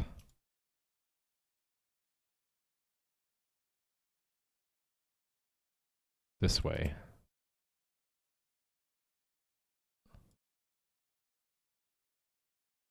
Okay, I just need that from constants. There we go. Don't need to bring in all those other constants.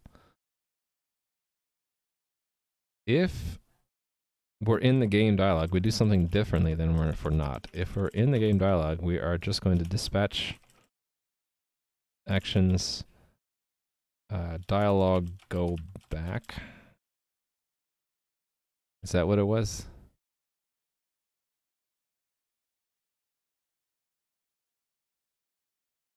Dialog go back, yeah. Okay, let's try it out. Need to die again. Snake Lady, would you please oblige and kill my character? You're missing me. That's not how it's done. Okay, there we go. We're hitting. Okay. Now you're hitting every other time. Now, okay, come on, you're almost there. Keep striking. Okay, I'm dead. Now when I respawn... Oh, cool. And I didn't watch to see, but I wanted the tab not to change. That was important. Yeah, it's still on the All tab. Okay, so then the last thing, like, I would get rid of the back button. I don't need that anymore. And then I need to make sure that only the most recent chat shows up there. So let's remove the back button. Very easy to do. We just delete it. Get rid of the button bar. Right?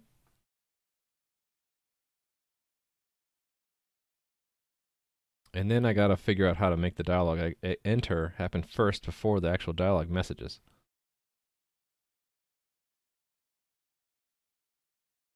And then I'll have to modify the chat, this chat, so it skips all the old chat, like this attack direction east, right? This is looking a lot better now. We just need to add a nice big graphic of the Grim Reaper at the top and we'll be set. So one of the many things I don't have in my game is a lot of artwork. In fact, I have next to zero artwork. At some point that's going to have to change. Alright, the dialogue enter. Timing of this is a problem, right? I think it's here. Yeah, the fact that it's done by the coordinator, it's too late. We've already sent chat messages, so what's the right way to do this?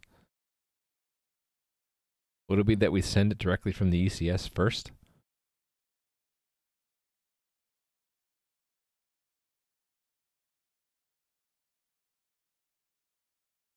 Because the only thing that should be changing this dialogue key is the ECS.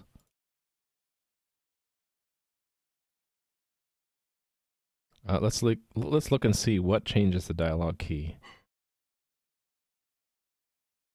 That's leaving the dialogue.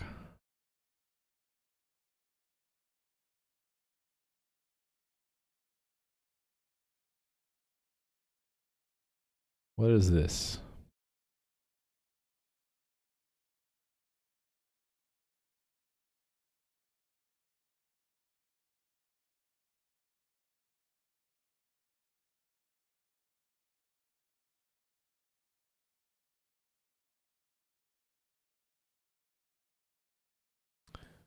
Oh, this is saying if we have left a dialogue to clear the interaction list. So we can move again. Okay, that's what that was. Right. Yeah, so this is where I expected to see it. In the dialogue game system, it's going to set it there. Is that the only place it sets it? In fact, I'm going to put a bookmark there. Is that the only place it sets it? There it clears it. Okay, there it sets it again. There are two places I need to consider. I don't know why there should only be one. I don't know why there's two. Okay, remove the key. Where is this? This is in the executor, right? So if you log out, you're no longer in a dialogue. Makes sense? And this is all test stuff. Okay, so those two places, right? There and there. Let me remove the old... Okay, so this one is if you're advancing through a dialogue and you're not... This means not done with executing all the events. So this executes them. If it returns false, that means we're not done. So we're going to stay in that dialogue, right? So if we weren't in one before, we've now just entered it. And then the other place?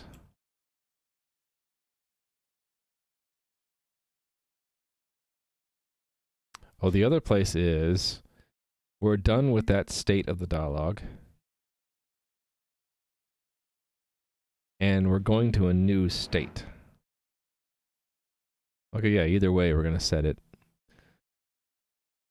So yeah, ultimately it's going to be advanced dialogue, right? All paths through advanced dialogue actually set the dialogue key, so where does that get called? So dialogue start. And then when you make a choice, so you'll already be in a dialogue then, and then this one is where? All right, if it's multiple choice or not, right? No.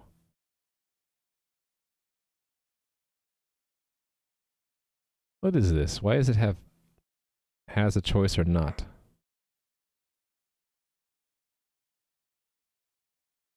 Oh, this is if you've made a choice and you're just going to the next event. That's why we do that. Like you're unpausing or something. Yeah, this is an unpause. If it's not a pause, don't do it. Okay. So the only one where we're not going to be in a dialogue, so that makes sense. Dialogue start. So really we should just do the feedback right here and not have it done in the coordinator at all. That would be best. So let's do that. We'll bookmark. This is the spot the code should go. And I don't care about these anymore. There's where it should happen. And where is it happening now? It is in here, I think. Actually, I'll search for it again. Dialogue, enter. Here. Buried in here. Which is good because I'd like to get rid of this overly indented code. Yes, I like it. In fact, we'll already have the dialog component, so I won't have to look it up again. It'll be much better. So the tests that will be affected are here.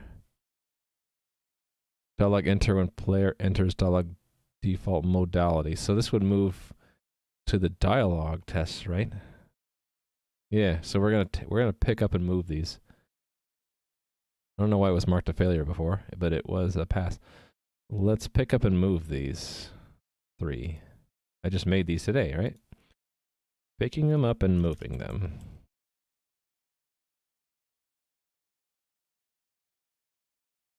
All right, and then we're gonna move them. Hold on, there's another one. Oops, I picked the wrong ones up. Right, I picked the wrong one up. Not leave. 1, 2, 3. These 3.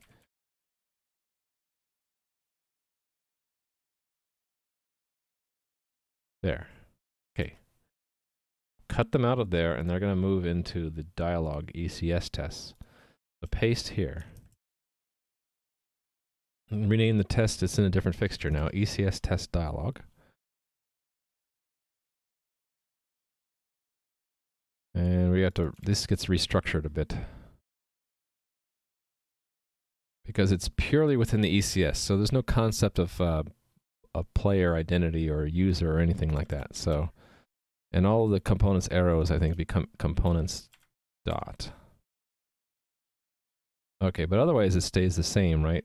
Except we don't need to do that, or mobilize, or connect, or log in, or any of that junk. And we don't need a command either. We just need to execute the command. Right?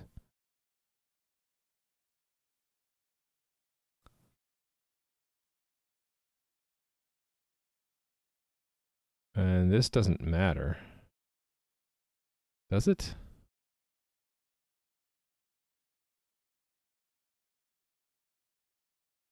Yeah, it doesn't matter. Well, we had to put something there. Let's put 42.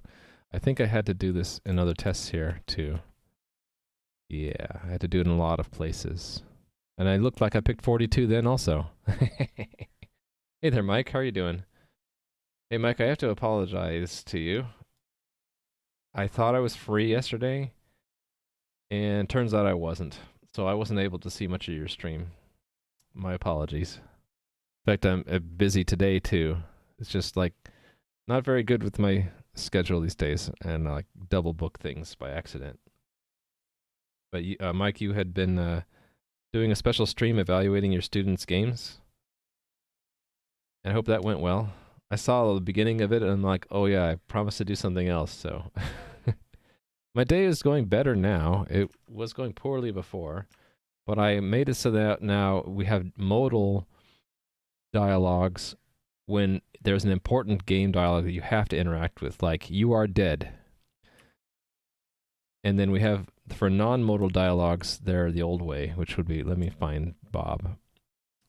There's Bob. So a non-modal dialogue would be just talking to an ordinary NPC, where it just flips over to a dialogue tab, and then you can basically see the world going on around you. And when you're done, it goes back to the all tab again. So yeah, now when you die, it's a special, basically pop-up version of this chat.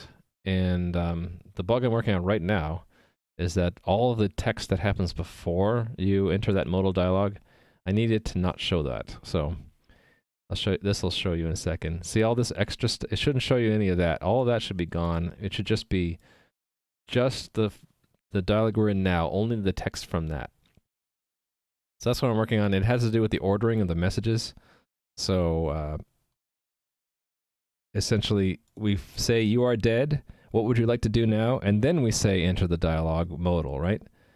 So if I need to move this message up before this one so that if this one says modal true, I can say, okay, then all of the chat messages from now on go in, and all the chat messages previously we don't show. What's the advantage of not showing the pop-up every time? You mean like not having it modal? There's a disadvantage in... Oh, you mean, what's the advantage of not showing it this all the time? I think that it's a little... too focused for most dialogues in the game. I mean, I could do this, but you really can't see what's going on. So like, let's say you're talking to a vendor and you want to sell some items. Okay, right now I can't see what items I have, right? So now I can see my items. So the items being obscured by the modal dialogue is a problem. And if I started adding like, I could add the inventory to that modal, but then I'm adding more and more things from the main game anyway. So I figured I'd leave this style for like dialogues where you're still involved with the game world, but special modal dialogues like you're dead or you are being teleported and now there's nothing around you. What do you want to do now? Maybe that would be modal also. You know, really important things where it doesn't matter to see what's in your inventory and you shouldn't have to like do any of this crap. Probably just death for now will be modal and everything else will be non-modal. And I actually didn't design this originally. I had death like this, and then one of my viewers said, hey, it'd probably be important that for something like the death dialogue, just have it pop out and show it in red or something. And I'm like, yeah, it's probably a good idea. And it turned out not to be that much work. I was struggling earlier because I actually don't even remember what I was doing. I was getting stuck on something. What was it? Oh yeah, there is to do the messages, like when you drop an item, it'll say you lost a sword. Or if I go and pick it up again, it says you pick up a sword. That turned out to be extremely difficult the way I designed my ECS, because the fact that there is a sword and the fact that you have it in your inventory are two different game components. And they have to be coordinated. And the part of the game that knows to tell you that has to know what you had before and now what you have after. And so the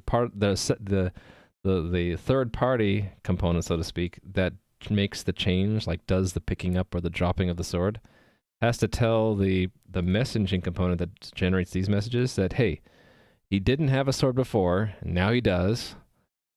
And then and to figure out what you had before and what you have now was difficult because the information is spread across two game components. There's the player's inventory, and that actually has entity references. So like, it doesn't actually have the sword item in the inventory. It has a pointer, so to speak. Like this will be the number like 2347, and then you have to go back to the game and say, give me entity 2347. Oh, it has an item component.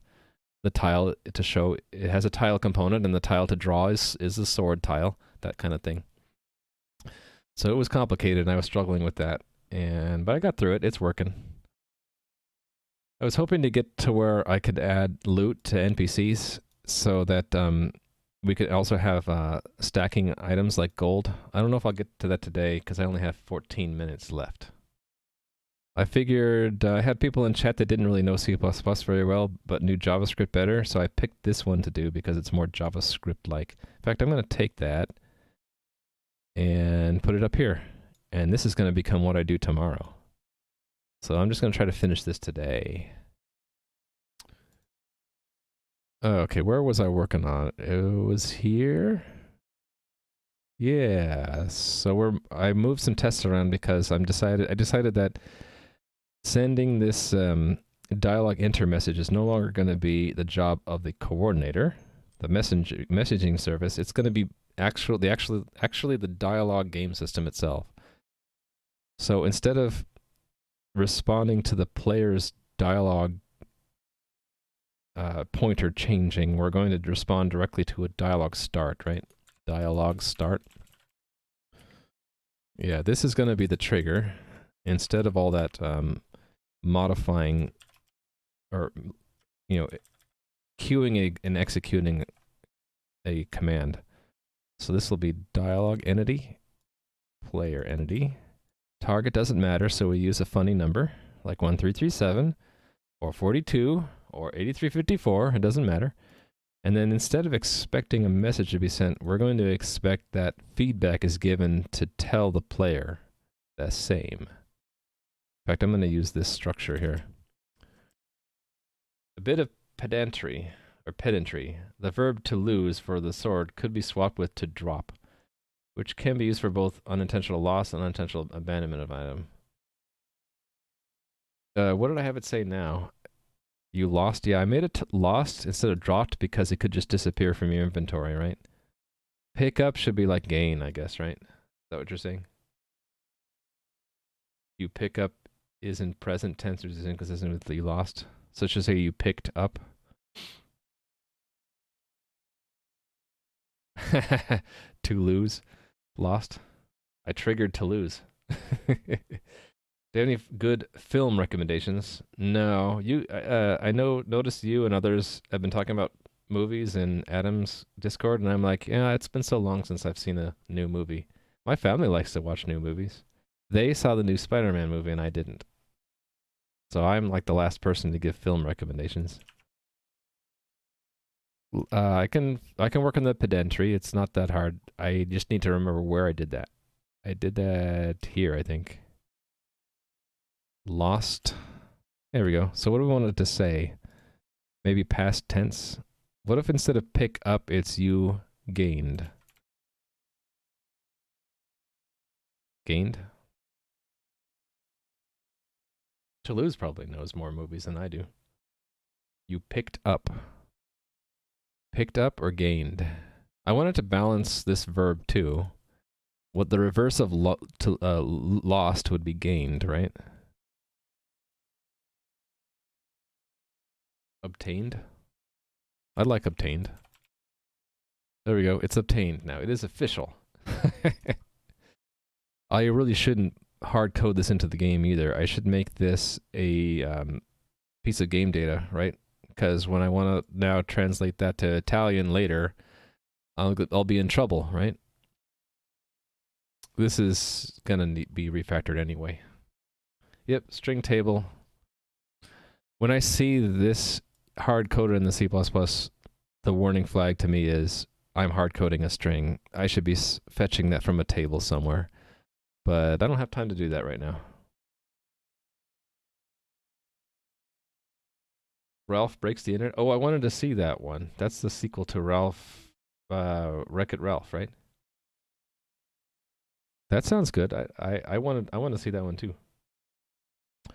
Ralph breaks the internet. Okay, I need to go back to here. Yes, here we are.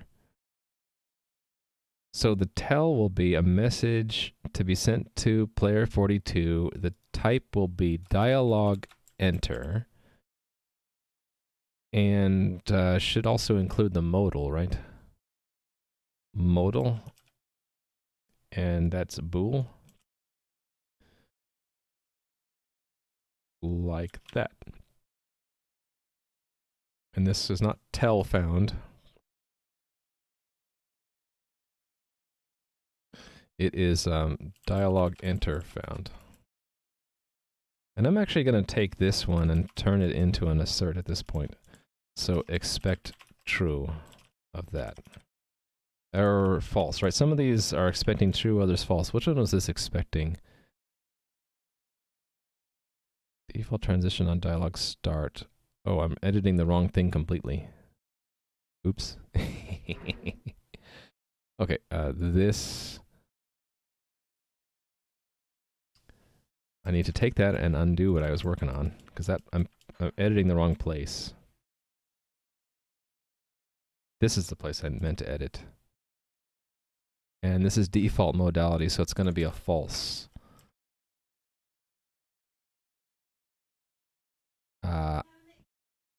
False. I got like 7 minutes left too. Okay, and so I think I will just take this and copy it, because the other tests were the same with slight adjustments. This is, it's not modal. So it just has to have that extra modal. So let's paste there, and let me pull this extra part out, because that goes up here. And then delete the rest of it.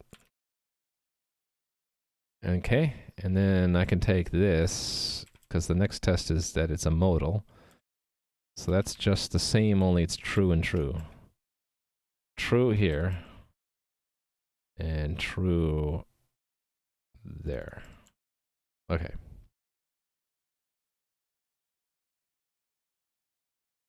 Okay, I need to train myself, because I've been saying to lose, because I guess it makes sense because of your other name.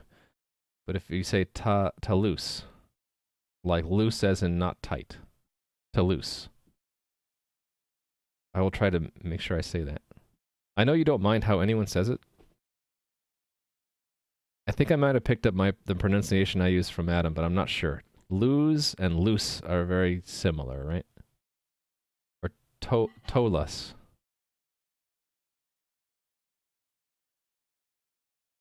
Yeah, it depends on where you see the word break. Is it between the two L's, or is it between the O and the first L? And then how flexible is LUS pronounced, right? Okay, let's run these. They're not going to pass because it is not sending that message, so I need to actually do that here. That's what all this was about. I think I just do here a feedback. How do I do that? Feedback delegate. Feedback delegate, and it's going to be a MSG, which I'm sure I've done before. Yeah, let's just copy that. The player is the player entity, right? Oh no, I had to get the player component. We can do that though, right? In fact, that's what this does, so I'm wondering if I should just do that at the top. Yeah, because it's redundant, right? It's done everywhere. Yeah, okay, we'll do it at the top. So, all the way at the top, because this always comes from a player, right? Actually, no, it doesn't. There's certain events that are ignored. I think, yeah, these all have to do it, unfortunately. We already know the entity. Just get the player component, find their ID, and send them the message, not that they're dead, but that we're entering the dialogue. Dialogue enter. With modal, depends on the modality of the dialogue. So that we know from bool dialogue. Oh, I don't have the dialogue. Yeah, we can get it. Dialogue entity. Dialogue, and then key dialogue modal. There we go. It's much easier than the other code that was doing this. Yay, it passed. And this one? Pass, of course. Of course it's going to pass now. Because I have 4 minutes left, and if it didn't pass, it would be very sad. Okay. So then I can remove the old code that did it here. If I search for modal, I'll find it really easily, right? Yeah, here. Yeah, and then I can just remove this entire piece of code. I don't need it anymore. It's redundant. Cool. I'm not going to be able to finish today to show this dialogue shortened like I want.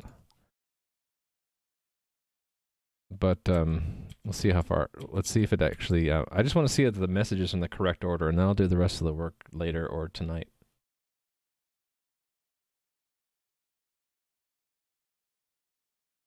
Build it. Okay. All right. So that's. I wanted to set it up so I start out dead, and then snapshot. Stop server. Start server. Now the message order should be fixed. So I'm gonna want to show the network connections here. The moment it starts up, I should start out dead, but the messages should be in the correct order. And it's probably this one. There we go. So dialog enter, and then you are dead. Cool. I'm going to have my character stay dead because I'll want to test this later anyway. I'll just end the stream because I only have 2.5 minutes. I need to find someone to raid anyway. So, that's that's something I need to fix only for the GM. There's like 2 or 3 bugs I have now that are only bugs for the GM, and I've been like delaying working on them because it doesn't affect real players. Oh wow, I have a lot of stuff to check in. This is the entire modal dialogue system, as I didn't do any check-ins today. Okay, one massive check-in. This is what you do when you're running short on time. Add a modal dialogues system. So, in fact, I'm just gonna say that, because why not? It's self-explanatory. I'll know exactly what that meant. 20 years from now, I'll be like, I remember that day when I did modal dialogues in my game. Native English speakers never get your name right without explanation either. You mean Raimi? Or you mean your real name? Which might be Raimi, how do I know? Maybe it is. What's up, Oxhunter? I'm actually about to raid someone else. I really have to go in a minute and a half, so...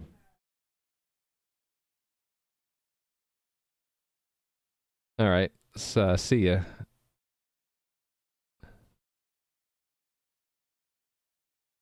Yeah, no advertising in this channel. That you should know that.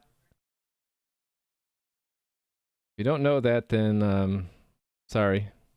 But it's generally not a good thing to drop into channels and advertise your own stuff. Alright.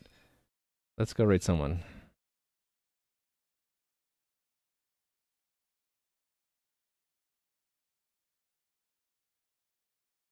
It's been a while since I raided O'Bother. Let's go raid O'Bother. He is a maker. If you sub to his channel, you get your name burned into a piece of wood with a laser. It looks like he's doing board design. This is interesting stuff to me. See ya, Raimi. I'm gonna hit the button and then I'm gonna jet. See you guys tomorrow at 10 a.m. We'll continue this work, and I'm going to also work on NPC spawn and loot tables if I can get to it. Should be able to, right? Yep. I've got to end right now, though, because I got to go. So, hope you guys have an awesome rest of your day. See you tomorrow, I hope. Bye.